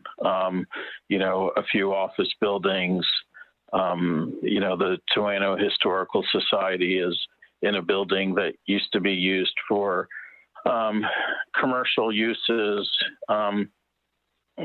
You know, I guess the trade-off in my mind is that, you know, this idea of maintaining a village is really nice, but the challenge becomes, if we don't have enough traffic, or it doesn't become a place that is a destination, then a place like Toano will never have success as a destination. You know, and I mean, there's a reason why all the retail's at Lightfoot. You know, it's the confluence of Centerville and Richmond Road and 199 and Lightfoot, and it's busy for that reason. You know, I mean, if we don't even have a gas station between Norge and Anderson's Corner, so you know, there's really just we talk about maintaining that sort of atmosphere, but there's nothing that would support it, I guess is what my feeling is. And if I could just jump in, and I'll preface my comment by saying that I am not unbiased, because Toano is my community, and I also have been working very closely with the person who has purchased a number of properties along Richmond Road there. And all I'll do is to answer Tim's earlier point of saying, what's the vision for Toano? And that, you know, they already have 9 buildings on the state and federal register of historic places. That's new within the last year or so. And they are not only the Virginia Main Street affiliate community, but they're also in the National Main Street program. I'm very familiar with the progress they've made there, and the vision that a small group of residents, me included, has for Toano is exactly that, for it to be a small Main Street community with storefronts closer to the road, and maybe possibly apartments above storefronts, so we could get some workforce or professional housing and so on. So there's very much a vision for Toano to become a Main Street community with the associated architecture, storefronts, and so on and so forth. So I just want to throw in my 2 cents, and that's why I'm going to be somewhat protective of trying to preserve the space around Toano to give it that sense of community. You've got Welcome to Toano signs going both east and west as you come into that area. So again, looking at the long term, I do think that there's a vision that's a very good vision for what Toano can become. Well, I'm reminded too of the gentleman who came to our listening session and made the presentation on the vision for Toano, which is consistent with what Rich is talking about. So. Rich, I've got a comment if I can. Sure. You're going to hear this theme for me with a couple more of the issues that we're going to talk about. And I would feel a little bit more comfortable, because I kind of agree with Julie that this isn't just all or none, and that there is some reason for that parcel to remain commercial. Is we've been talking about these place types, but we've been talking about them not as a vision of what we want the area to do, which is what the Toano piece is. And so I would be more comfortable if staff could come back and say, here is what this UAD place type would look around this Croker-Richmond Road as an entity, as opposed to individual parcels. And the same thing is going to be true for the Croker piece, in my mind, especially with the staff additions, as well as Anderson Corner. So when I talk about these place types and these UADs, I'm talking about something that has more of a design in front, as opposed to a developer telling us what it's going to look in piece parts. And so the one thing that attracts me, at least to the Toano, is they have a vision. I mean, they have an idea of what they want it to look like, and whether it's successive or not, they've taken those steps to establish what they think they want it to look like. And I would feel much more comfortable when we have discussions on Anderson Corner or the Croker-Richmond or the Croker Interchange, if we had more of an idea of what we would look at, as opposed to saying it's mixed use and then showing me some pictures that have nothing to do with Williamsburg or James City County. I agree with you, Frank. And I remember we talked about it at the last working group meeting, the idea of creating more of a vision for these various locales rather than just a land use designation. And so, and I'm going to get ready to turn it over to Ellen in a minute to comment on the discussion so far. But I think your idea of asking staff to maybe draft up a couple of these descriptors might be helpful as we move forward. Well, exactly. So if I look at the Anderson Corner EO, there's some descriptions about what you don't want in it. And one of the things it says is you don't want mixed use because there's enough around the area. Okay. What would that area look like if the EO area didn't have the mixed use? Yeah, I like the idea of community visions for certain areas that give a little bit more of a definition, a little bit of more of a picture of how the forecasted development, what it should look like. Ellen, did you want to comment on the discussion around this most recent point we're just bringing up? Yeah, I think the most recent point is probably something I'd want to come back to, but I guess just for 13, 14, and 23 to add into some of the points you all were talking about. For 14 and 23, we have kind of two different possible approaches with the scenario B and then the suggestion from the PCWG. And then 13 didn't have any difference with with the scenario B map. But I think if you all were working towards a change per the suggestion from the Planning Commission Working Group, just to note, as it says in the spreadsheet, that adjusting the PSA line there would affect a number of other properties. And we haven't done an exact count. I'm going to guess it somewhere between 20 and 50 because there is the Oakland Point neighborhood there, and then probably even more properties should there be a way to logically pull the PSA in to where the property marked for 14 is located. So I think that's just something that staff would ask you all to think about. If that's something you wanted to do, would affect quite a number of properties, to have it be a logical PSA line there. Other alternatives, as Ms. Leverns brought up, would be to look at, and others of you, other types of designations, such as that there was a suggestion for sort of having a designation inside the PSA that was sort of akin to rural lands, but because the rural lands is only outside the primary service area, that wouldn't be something that we'd look at inside.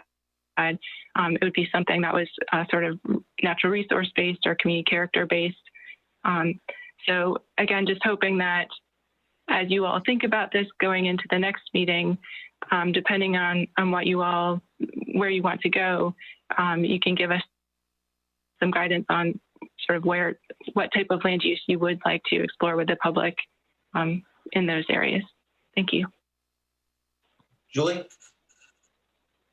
Yes, thank you. Appreciate that, Ellen. My question is, as we go forward to the next meeting where we vote, would we be able to change what we're looking at now? And as you said, perhaps change the future land use designation. And is the open or recreation, what would I see on open space or recreation? That is a designation. Does that already exist as a designation? The open space and recreation designation exists right now. I think the way that staff had put it in the memo is something for you all to consider is a change to that to expand it. Right now, primarily that's focused on county parks and sort of publicly held lands. There are some privately held lands there within that designation as well, but it might be something to kind of reconsider the naming of it and the description of it if there was some thought that might be a bit more widely applicable. So that's why it's listed that way now. Okay. I would definitely support that, particularly when we get to the parcel that was proposed for retail across from Windsor Mead Marketplace. So, thank you. Frank, you have... the only thing that I care about at this point is that we don't designate this as RHD, period. I'm sorry, there was some static. Would you repeat that, Frank? I'm sorry, Rich. I said the only thing that I really care about these issues is that we do not designate this as RHD. Mm-hmm. Keep it the way it is. Barbara, I agree as well. Oh, thanks, Barbara. Any other comments? And I'm finding this discussion helpful for me because, I am not prepared to obviously vote today, and we're not going to do that, but the discussion is going to be helpful to go back and look at the land use cases, especially when looking at some of the ramifications. For example, what Ellen brought up about moving the PSA line in that one area near item 23, 23, I guess it was, could affect 25 properties. And so these are all things that we have to weigh, and to some of Tim's earlier email concerns is just make sure that, as we move forward, that there is plenty of notifications to homeowners and not homeowners, landowners of potential changes. But anyway, Frank, let me see, I'm looking at the hands. Ellen? I apologize. I just didn't take my hand down. Okay. All right. Any other discussions at this point? Okay. Thomas, did you want to take it back over again? Yes, and if I may, it sounds like we actually covered 13 and 14 as part of that discussion, given they are somewhat similar. So if it's all right with the group, the next one on the list would be item number 15, and I'll give a brief refresher on what the change would be. This is the Hill Pleasant Farm Economic Opportunity Area, and there's two sets that are shown on the map. And for the first set that's not in the PSA, and the second set is within the PSA, the first set is designated for economic opportunity and is outside the PSA. The second set is economic opportunity inside the PSA, and the proposed land use would be, for the first set, rural lands outside the PSA, and for the second set, it would be potentially not economic opportunity. And so with that refresher, I'll turn it back over to you all. Thanks. Frank? Yeah, I guess 3 points. First off is I don't understand why we've kept the pottery parcel inside of the EO, even though it is inside the PSA. I don't understand why. It's now what, mixed use, or it's MU, I think, is what the designation is. And if we kept it in the EO, I hope that we wouldn't allow them to develop it to something else. So I'd like to see that parcel, that pottery parcel that's in my notes, taken out. The second point is that, as I said before, I'm looking for a vision. And so I think that it's not just 15 of what's inside of the PSA in this issue, which is that one little corner up there on Croker Road, but it's also 18. And so I'd like staff to be able to talk to us about 18 and whatever remains inside of the PSA. And what is the vision and what is it that we want to do?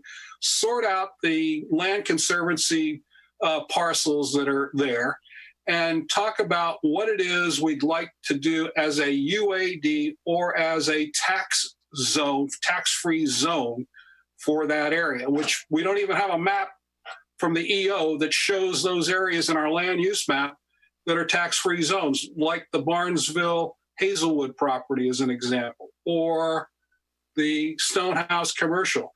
And those pieces, I think, are part of the conversation about what that vision would look like around that interchange.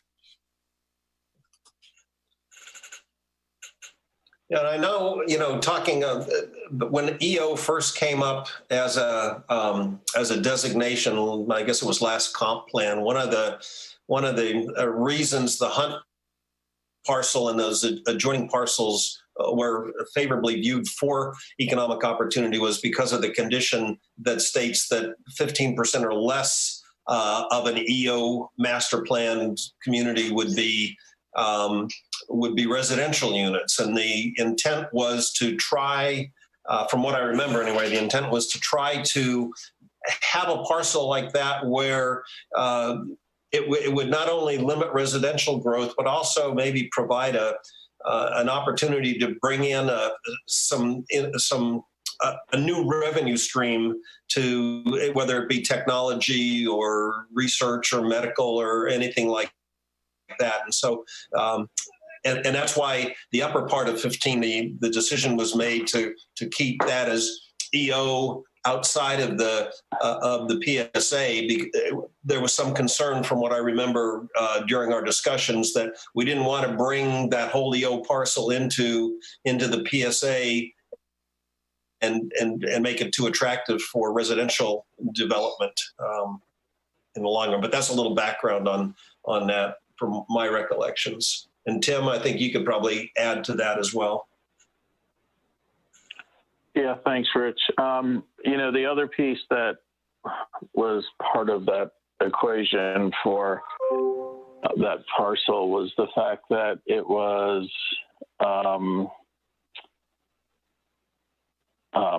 what's the word I'm looking for?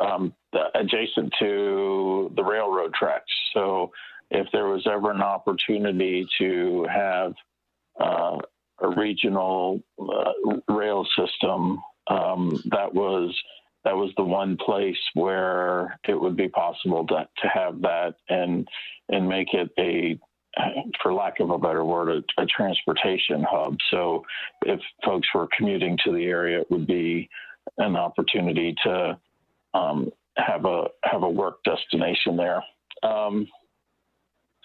So again,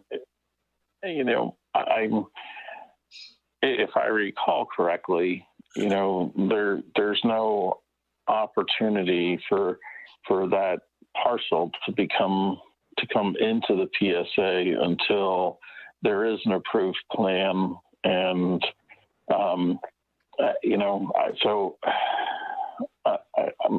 I understand the reasonings why, maybe changing it is good, but I'm not sure I understand. I guess in my mind, I don't see a lot of harm in leaving it designated as EO in the event that it could be. Obviously, it's being farmed, and things may change. And I know we approved a solar farm application there, but I don't know where that stands in its construction process, or if it's even going to come to fruition. So, I think there were protections put in place to create that master plan that Frank is referencing. Mm-hmm. Yeah, you're exactly right, from my recollection as well, Tim. Any other comments before I turn it back over to Thomas? Go ahead, Jack. Just a couple of things. My major concern from the start, way back when this was first proposed, is not so much economic opportunity, which I'm all in favor of, but having Moortown Road extend all the way to Croker Road, or in one plan, I think, go from extend to Rochambeau, which would even be worse. And to just extend it out into an economic opportunity area behind the Pottery and connect onto Lightfoot Road and get onto exit 234 on the interstate. I don't find that a terrible idea. But again, if you extend it all the way to Croker Road, you're just going to encourage more outward sprawl development. And so that's one thing.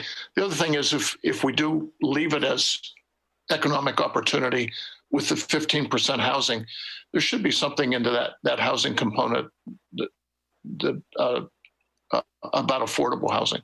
I don't think there is now, but or workforce housing or something. Okay, thanks, Jack. Frank? My objection to the Moortown Hillcrest Farm piece really comes down to the fact that we're never, ever, even with that Moortown connection, going to make the Lightfoot Road any better. And all you have to do is look at what it's like today, and then go look at the Yorktown comp plan and realize they have development for all of that pottery property that's currently there inside their county. And if we think it's going to get any better in terms of the traffic from what it is, even our consultants have come to that conclusion in terms of the congestion level on that. And so trying to look at this thing as an economic development, once again, if you do it, you're going to induce more of a problem with traffic that you don't need. Now, from what I understand, a lot of folks don't think they want development in our areas. Let's return this and make it rural and keep it rural and take the EO out. Except for, I think there ought to be a conversation about those areas that are within the PSA. And there ought to be some kind of a plan or a vision about how we connect not only those parcels, but the other ones that the staff has proposed for us to consider. Yeah, and I recall too, one of the concerns, devil's advocate, leaving it or changing it to rural, is it still opens the door to a by right residential development of one home per 3 acres. And that was one of the concerns during the discussion last comp plan as to why we didn't want to leave that property as with the residential development potential that it had. But you raise an excellent point too about the congestion. I mean, we haven't even seen those that huge apartment complex on Lightfoot Road in York County that's under construction. I don't know how many residential units it's going to have when it's finished, but I mean, that is alone is going to put a huge burden on levels of service, I'm sure. Jack, did you have another comment? I'm sorry, I forgot to put my hand down. That's okay. Because I sometimes I'm asleep at the switch and I don't see if a hand has gone down and back up again. So I think you do a great job of managing this, if you want to know the truth. I don't know how you do it. Thank you. Thanks, Jack. Thomas, I guess back to you then. Great. Okay. So moving on to number 16, this would be the parcels between Westport Subdivision and Centerville Road. This would be from low density residential to rural lands, and it would be taking this out of the PSA. And I'll turn it back over to you all for discussion. Tim. Thomas, just a quick question. Is Westport in the PSA or attached to the JCSA system, or are they serviced somehow else? That is a good question. Oh yeah, go ahead. Yes. So there are some existing lots that are 3-acre lots in the A1 portion outside the primary service area. Those do have an independent well, and then the number 16 parcels are between that development and Centerville Road. I think it's 2 separate parcels. Might be one on either side of the road, and those are vacant at the moment. Okay. Thanks. I'm just, that this is where we had an application before that was turned down. I'm not sure I understand. I guess what I'm trying to say is if there were going to be development along Centerville Road, this would sort of be a place to do it because it's right across the entrance from Ford's Colony, that back gate there, and Westport is a part of it. Just sort of, to me, seems to be a common sense area for development. Again, the application that was in didn't make it through, but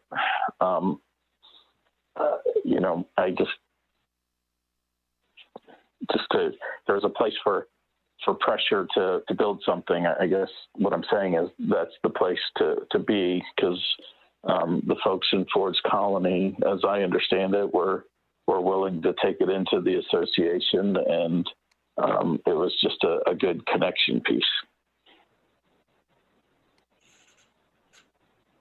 Thanks, Tim. Ginny? Thank you, Rich. As I recall, wasn't Westport one of the independent water systems that was listed in the JCSA paper as contributing to the deficit? Westport was, Jenny, but this little piece is between Westport and Centerville Road. It's right. It's my suggestion that we change this, because I opposed the application that Tim referenced a while ago. If you look at the map, and maybe if Tom could bring up the map of this one application or this one area, the PSA line runs right up the western edge of Centerville Road, most of it. But here it sticks out into the middle of the rural, what should be, in my opinion, the rural lands. Right. It doesn't make any sense. I mean, it's just, it's silly on its face, but then you get into. This is what you described as somebody hiccuping when they drew the line. Yeah, right? I mean, I don't know, or maybe they drew it up at 2:00 in the morning just before closing time at a saloon somewhere or something. I don't know, but Centerville Road, and I'll get into my quotes again, is a wooded community character corridor, and its section in the comprehensive plan. I'll read it in its entirety. It won't take long. Presently a 2-lane road, Centerville's future traffic volumes are expected to grow significantly over the next 20 years, approaching levels that would warrant widening the section from Long Hill to Richmond Road to 4 lanes. The county should continue to maximize current capacity of the road by adding turn lanes and discouraging suburban-style residential development on the western side of the road. Close quote. That's from page 145. This is in the rural lands. I know it's not designated rural lands, but it's west of Centerville Road, and I don't know how it got in there, but it did. It just doesn't make any sense to me. That's all. For whatever it's worth, I agree with Jack. Thank you both. It's worth a lot to me, Jenny. Any other discussion on this item? Okay. Now, I do want to do just a little check-in with staff as well as the working group, and that is, we're coming on 6:15, and there's still a number of parcels remaining. So I wanted to just check in with Ellen or Tom and just see how you envision the meeting continuing to unfold here. Well, at this point, we've got 7 more applications that have been emailed about, but it may be that based on the discussion thus far, the people that had emailed in may not find it necessary to discuss those things. Certainly not trying to rush anybody or take anything off the table. Mm-hmm. But I think the next one, which is, I believe, sorry, just lost it here for a second, number 17, which is Anderson's Corner, I think was the one that had gotten quite a bit of input. And the remaining ones were individual folks had reached out. So what might be an idea would be to move on to the next one. And then for the remainder, I can, if people are comfortable with it, name the person who had emailed and check it and see if they still wanted to discuss. And Ellen, I don't know if you have any other ideas that you think might be appropriate to move things along, but that's what I was thinking. No other ideas on my end. I think that sounds like a good plan if the working group is in favor of it, because 17 will generate quite a bit of discussion, and I'm not trying to wrap the meeting up by any means because we've got a lot to ponder between now and the 21st. So why don't we, unless there's any strong objection, why don't we go ahead and proceed with the recommendation you made, Thomas? That sounds good. Excellent. Well, okay. Well, you've already won the cocktail hour, so we may as well. Number 17, this is Anderson's Corner, 12 or so parcels, and this includes Taylor Farm. And this property is in the PSA. It's currently designated mixed use economic opportunity, and the proposed land use would be not mixed use or economic opportunity. And I believe Mr. Haldeman and Mr. Polster were the 2 members who had sent in emails about this one. Okay. Who would like to go first? Jack, do you want to kick it off, and then Frank? Oh, I'm sorry. I saw Frank's hand up. So why don't we reverse that order? Go ahead, Frank. I'm sorry. First off is I'd like to combine 17 and 21 together for future discussion. Okay.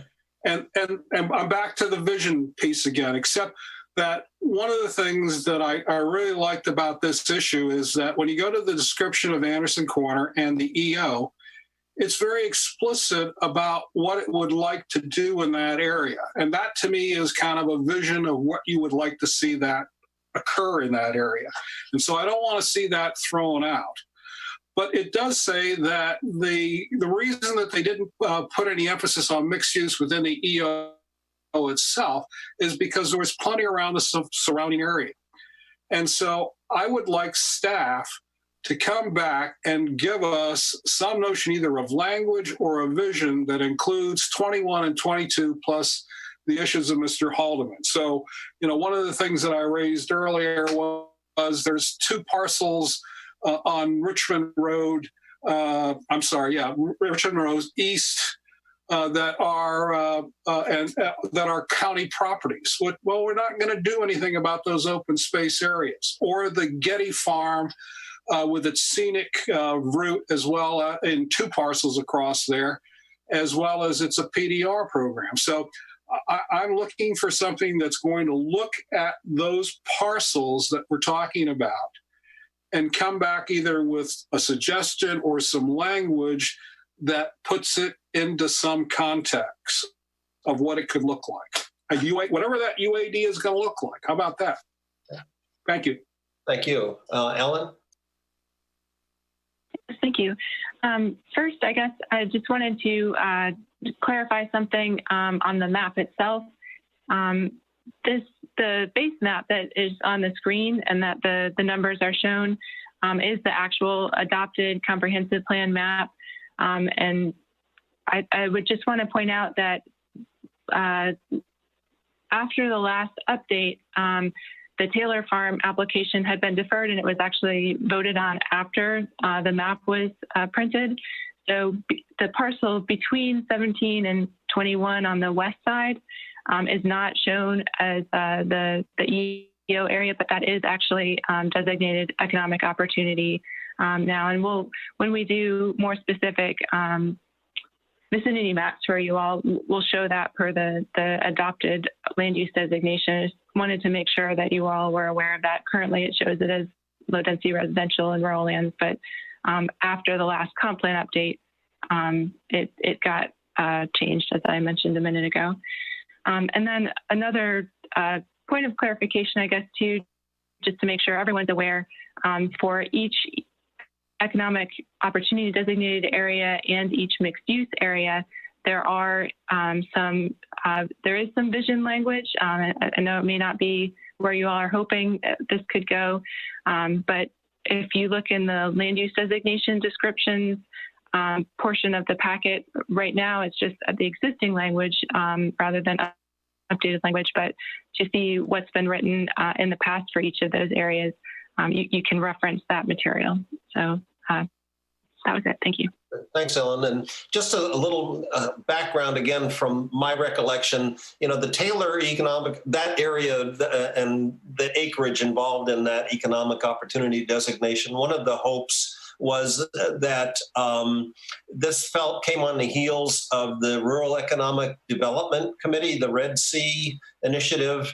And the thought was that this could possibly be a good area of the county to have rural economic revenue generators up there, whether it be organic farming or food storage areas for future for distribution or whatever. But the vision was to try to take advantage of the rural lands in the upper part of the county there, and hopefully the Anderson's Corner vicinity could somehow tie into supporting rural economic development. And that was just a little bit of the background behind that. Any other? Yeah, I just wanted to make the point that I understood about what Ellen just said, but what I'm talking about is when the consultant team puts a place type over an area and we start to go to the next round of community involvement, is there ought to be a little bit more than just some blurb there that talks about what that's going to look like, as opposed to the mushy stuff that they've seen so far. And I have no objection to the idea of doing something about it, but it's more than just mixed use or MCR that we're talking about for that corner. And just like I talked about the Croker Road piece, and you just reminded us, Rich, is that this piece of property is within the tax-free zone and has capabilities to do exactly what you're talking about, like the Tienda people that did the Spanish grocery stores and the cold storage up in there. It's the same opportunity that could be there, but it need not be some goat rope of an intersection without some notion about how those things connect together. Because look at the entrances in front of the elementary school and the academy next door and the potential of another school there. I mean, come on, we've got to do a little better about the traffic congestion and the growth in that area, which is why a vision for what it should look like as a group, as a place type. Mm-hmm. That's a good point with the bringing TAND in there. That's a very good point. Jenny, you had your hand up. Yes, thank you. I especially for people like me who are not well versed in a lot of the planning jargon and knowledge, Frank's idea about being able to paint a picture for people, if we're going to be asking what I would refer to as normal citizens like me to weigh in on these things, I completely agree that there needs to be a significantly enhanced description of what these areas might look like if the input we get is going to be at all worthwhile. That's one point. The second point is what you just described, Rich, about economic opportunity in a rural area is, to me, quite different than economic opportunity in Grove, for example. Mm-hmm. And I wonder if could there be two kinds of EO that would help us bridge the gap with, the types of residential and the densities that would be allowed? I'm just, not trying to make life more complicated, but it painted a very different picture for me. And because I didn't have any history about this, knowledge about this area, it sounded much more appealing than what I think of as economic opportunity. Mm-hmm. So, hey, Jenny, the language that they describe for that thing talks about lumber products in Sheldon and pieces like that. And so if you put mixed use in there with lumber and all the rest of it, it doesn't work very well. So if you have a vision about exactly what you're talking about, that it's different than Grove or some other place, that's where the staff has done some nice work in the language about that EO. And I don't want to see that thrown out. Yeah. Yeah, I think one opportunity would be to be more specific in terms of like usage and the expectations. There is the opportunity to look at the land use designation language itself and see if there's possible ways to tweak the language to get across some of the things that at this juncture maybe couldn't be addressed, during this meeting. But that's definitely, it sounds like there's a strong sense that the appearance of the community and what the vision and expectation is pretty important to the working group. I get that sense too. And to Jenny's point, just, the EO designation, the idea of sort of was to have certain basic characteristics like the economic development, and it has to be master planned. It could be public, private, it doesn't really matter, but that the residential component be less than 15% and so on. And then the idea was that the particular economic drivers would probably vary based on the location of that EO zone, like the Anderson's Corner area versus the Hunt area versus Grove, Jenny. And so the idea was that there'd be certain basic requirements for an EO zone, but then the master planning for that zone would take into account the unique attributes. And Tim, I see your hand is up. I'm sorry. Go ahead. Oh, thanks. I've shared this with Rich. I don't know that I necessarily have shared it with everybody, but I am a little leery that we're having some of these conversations, and I understand there will be opportunities for people to weigh in, but we're having some conversations about areas that were designated EO just a few years ago. And, we don't even know if the landowners have sunk any monies or have plans in the works that they haven't brought forward yet. So, I hesitate to push forward in changing any of these designations without having the landowners represent themselves and their thoughts and because it's certainly, their interest. We talk about rural lands, but if we look at that stretch from Toano to Anderson's Corner, we have the industrial park there. If I remember correctly, if leaving Toano, heading out to Anderson's Corner on the left-hand side there, I think that whole area is actually light industrial. So, we have this vision and the image of this rural piece, but our current comp plans and zoning all through. So, from Croker Road all the way out to Hankins Industrial Park, behind all that road frontage are industrial uses, and heading out from Toano, on the left side, there's additional industrial uses. So, I'm a little concerned, that we're talking about these pocket pieces and not looking. We see farmland now, and we all like to see that, but that's not necessarily the reality of what we're dealing with. And finally, I put it out before, but moving forward, and this is why we have Vlad and his team and others involved. I'm not sure that 15% is the right number. If the ultimate goal for higher density areas is to be a work, live, play kind of piece, 15% may be low.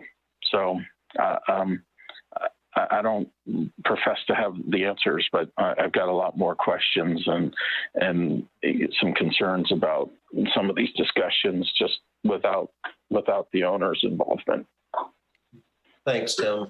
Frank? Tim raises a good point. And so I have a use case that I think is instructive about exactly what he's talking about and why I support the language that we're putting into the comp plan, whether it's Anderson Corner or Croker Road or any of the rest of them. And that's the Barnesville Hazelwood property that's under negotiation today. And we've seen that case in the DCR. And the staff was pretty good about saying, here's what our language is about what we'd like to see and the reasons why. Now, believe it or not, we're getting pushback as to what those things are to expand it for other inappropriate economic activity in those areas that were never envisioned. And the saving grace to this whole thing that allows staff to have that conversation with the owner when we finally get down to details, when we actually start to talk about what it means to bring either water or sewer into an area that doesn't have it, who does it, and who pays for it, the staff gets to sort that out. But the establishing principle is what's in the language of our comp plan of what we have for a vision and what we would like. I certainly think that the language that we've described for that Hazelwood property and the economic development pieces that are consistent with what we want are fine. But now the staff has a way to make sure that that vision comes into fruition. And without that, we end up having a developer tell us what we want and not want without constraints. Good point. Thank you, Frank. Any other comments on the Anderson's Corner parcels that we've just been discussing? Okay, I'll send that back over to you, Thomas. Great, thank you. The next one had been the Croker interchange, but Mr. Polster had flagged that, and if it's all right with you, Mr. Polster, it seems like you touched on that a few times, and we're a little bit short on time, so would it be all right if we moved on to number 19? Yes. Okay. Wanted to make sure I didn't want to skip anybody. Number 19 was an email from Ms. Leverins, and this is the parcels across from Windsor Mead Marketplace that is within the PSA, and it's currently designated for neighborhood commercial. And the idea would be that it would not be designated for neighborhood commercial and this was flagged as an area worth revisiting due to a previous public hearing that was, I believe, proposing retail in the area. So Ms. Leverins, I'll turn it over to you. Well, I think I've already mentioned that I'd like to see this designated with an expanded sense of open space or recreation inside the PSA. Okay. Well, if there's no other discussion on that one, we can move on to number 21, which is the Anderson Corner parcels that are adjacent to existing mixed-use economic opportunity. I know we were just having a discussion about Anderson's Corner.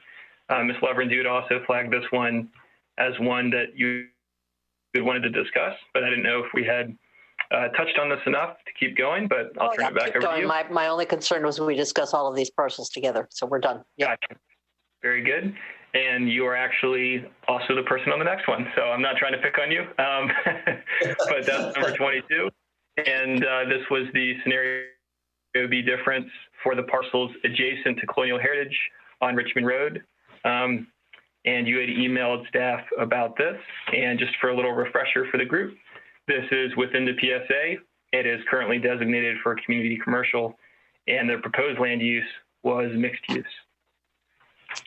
Yes, and there again, I think there was another parcel that I wanted to consider with this. So Gotcha. pretty much do the same thing for both. Okay, and I think you covered that in the email. I just wanted to check and make sure. Yep. Very good. And that brings us to number 23, which was Mr. Polster and Ms. Leverins. And this was the parcel adjacent to the northwest of Croker and Richmond Road, which is within the PSA, is currently designated for low density residential and mixed use, and is proposed for moderate and high residential. And I think, Mr. Polster, you might have jumped ahead to discuss this one already, but I wanted to give you both the chance to discuss, and the whole group to discuss as needed. Mrs. Julie, I'm good. We can move forward. Okay. Frank, all right, we've got it. All right. Great. So number 24, this is the parcel adjacent to Long Hill Road in Centerville near the War Hill Sports Complex. And it's within the PSA. It is currently designated for low density residential, and the proposed land use is moderate high density residential. And Mr. Polster, I believe you were the one that had reached out about this one. Yeah, I want to see it stay as R8. I mean, why would we want to just pump in more density and aggravate what the historic triangle study has told us about Centerville from Long Hill up to Lightfoot and Richmond Road? I mean, come on. You got to be kidding me. I mean, once again, I'm back into my induced problems on it. Second thing is, it really is an environmental issue for me in that. And the area that we're talking about for the Armistead property, which is adjacent to the War Hill Park, is the western leg of the Powhatan Creek upper watershed. And we already have a problem with the other two links of that coming down into Long Hill by Lafayette and then going down to Edinburgh and down to News Road with flooding. And so my contention is that if you put higher levels of density with more impervious surfaces in those areas, you're going to increase the flooding piece, especially with the notion of climate change, increasing levels of precipitation. We already have a problem that we can't solve, and all we're going to do is add more density and more development and more traffic into one area. So one of the things that I've suggested in my carbon sequestration paper is being able to pay landowners for their ability to sequestration of carbon and give them more value on top of what the AFD program does already. And then that way we lock that property in over a 20-year period as opposed to the 5-year period. When you actually look at the properties themselves, it really divides into 3 areas. 2 of the areas are down along Long Hill that, unless you cross across the RPAs, there's nothing really to develop. And so the major area that's flat up in there is where you'd end up. My portion is that if you incentivize RHD high density, then you make it economically feasible for somebody to put sewer and water inside of a set of property within the GSA, as opposed to keeping it R8 and keeping development out of the thing, period. Take it out. Find some other place. Thank you. Me too. Thank you. Thank you both. Any other discussion on that parcel? Okay, Thomas. Thank you. And the very last one is number 30. These are the parcels near Colonial Heritage on Richmond Road. What happened to 25? Did I skip 25? It was not on purpose. I promise you. We will back up to 25. And yep, I bundled those together. My apology. That's the parcels on Old Town Road, which is approximately across from the colonies at Williamsburg. This is within the PSA. It is currently designated for low density residential, and it is proposed for moderate / high density residential. And I get the sense Mr. Polster has got this on his mind, so I will turn it over to him. Well, if any of you have ever driven down Old Town Road and passed that by the power lines, you'll know that there's a big 25-mile-an-hour curve that's across there. And on the right-hand side, if you're going down towards Long Hill, there's actually a border that's a conservation easement in there. And that conservation easement belongs to the county. And as a matter of fact, there was a big flap about that because the guy went in there and cut the trees down and everybody went up, wow. The other piece is that when people have been asked that travel that road all the time, would you like us to straighten this thing out? The answer was absolutely not, because it slows the traffic down. So why would we want to put RHD into this place, increase the density, and get the Jack's induced problem? And there's only one entrance that you could ever have to that property because of the conservation easement on that. And it makes no sense to do any development in that area. Keep it the way it is. Thank you, Frank. Any other discussion on that parcel before we go to number 30? Tim. Don't forget 26. Oh, okay. I'm sorry. But Tim had his hand up, so I'll stop counting and let the experts do that. Go ahead, Tim. Yeah, just a general comment.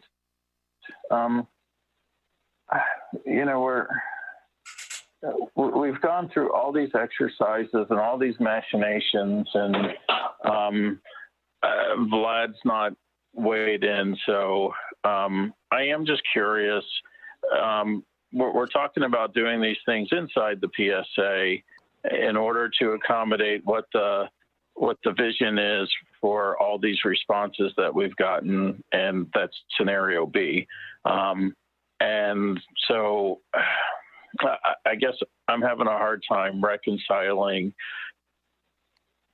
what we're trying to do with scenario B against what some of the recommendations are. So it's I've got a perfect answer. When he did this, he had no idea of the parcel at all. All he did was glue it down there. And so when I raised these issues back in the October and September, I was told it's not a parcel drill. But when you actually look at the ground of where these things occur, they don't make any sense to an objective in terms of other factors. And so, believe it or not, Tim, there are two more coming up here, which I agree with. That those are the right locations to put RHD. But there are areas that are being designated that aren't. And for example, the next one that we're getting ready to get through, which is Ford's Bluff, when I raised this issue with a consultant, he said, Ford's Bluff where? He had no idea that it would already been master planned. And so the contractor is not necessarily informed at that level of detail, which is why we're having these conversations. Just to add to that, Mr. Polster, yeah, I think you're absolutely right. with the exception that that was not the purpose of the scenario planning. As I'm sure you remember, the purpose of the scenario planning was exploratory. It was not to propose a land use plan. It was to see what would be the impacts of one type of pattern on the county landscape versus another. And there was some amount of kind of automatic allocation of land uses on different parcels by the computer model. So yeah, you're right. This was not done to say, okay, this parcel really should be this kind of land use. It was just to see collectively, countywide, what the impacts of that type of scenario would be. So that's where we need the wisdom of, the planning commission and county staff, as you're doing now, to say this makes sense on this parcel or not on this parcel. Hope that helps. Yep. Thank you, Vlad. Yep. Thomas? Yep. And I think that by my list, we had one more, but I think Mr. Polster might want to weigh in on the two ones that you had supported. So if you wanted to share that now, but otherwise. 26 is Ford's Bluff. We've master planned it. We've looked at it twice within the DCR. I don't even know why it showed up. We're going to do this. It's a good idea. The same thing is true for 30, where the Heritage CCR is.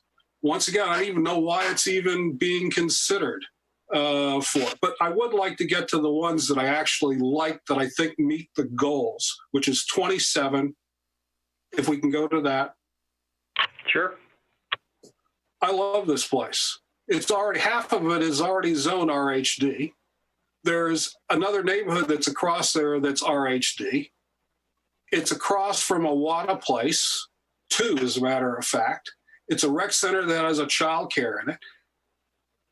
It's a perfect place. I support having parcel number 27 changed to RHD. I think it's a great idea, and I hope we get a hold of the landowners, and I hope they're willing to look at that designation because it meets the need of affordable housing and in the community. I just think it's a great idea. So anyhow, that's 27. 28? Yes, sir. Yep, go ahead. Yep, on my list, the only thing I had left was number 30, but if anybody wanted to weigh in on anything 28 for 28 or 29, please go ahead.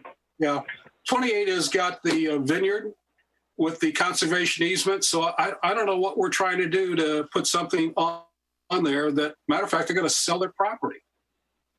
So I don't know why we would want to try to put something in there that you couldn't put something in there to begin with. And I've listed all my comments to that, but I would like to go to the one that I was calling the HRSD RMD piece. Tom, can we talk about that one? 20. Absolutely. Yep. I think that is, which number was that? You might have said it. Was it 29? I think so. Yep. Off of Ron Springs Drive. Yep. Right. That's the second last one. Mm-hmm. One of the things that came out of this thing in a conversation I had with staff was that the parcels, when I looked at this thing in the map, it really was very hard to see how you were going to do anything because there were almost half a dozen parcels that we were talking about, and it gets to the landowner piece that Tim has talked about and talking with them. But one of the things that Tori talked about were a number of these properties have come up for sale and become off and come on. And when she said that, I went, my God, there may be an opportunity to do another Forest Heights or Ironbound, high density, medium density, and the location down in the Grove, which is an area that needs affordable housing. The property is at the end of a road, and it's bordered by the Carter Grove area. So it's all open space in there, very nice and all the rest of it. I'd like staff to really come back and talk to us about the possibilities of doing a Forest Heights, an Ironbound type of a project where we could assure the fact that we would have affordable housing like we did with Mr. Harbinger and his program in there. for it, and as the county has put together. I think this is a great opportunity in the right location. Okay. Thank you, Frank. I think that was it for me, Tom. All right, no, I appreciate it. And I think the last item on the list is number 30. These are the parcels near Colonial Heritage on Richmond Road. They are within the PSA. They're designated for mixed use, and the proposed land use would be moderate and / high density residential. And I believe Ms. Leverins included this in her email, but I'm not sure if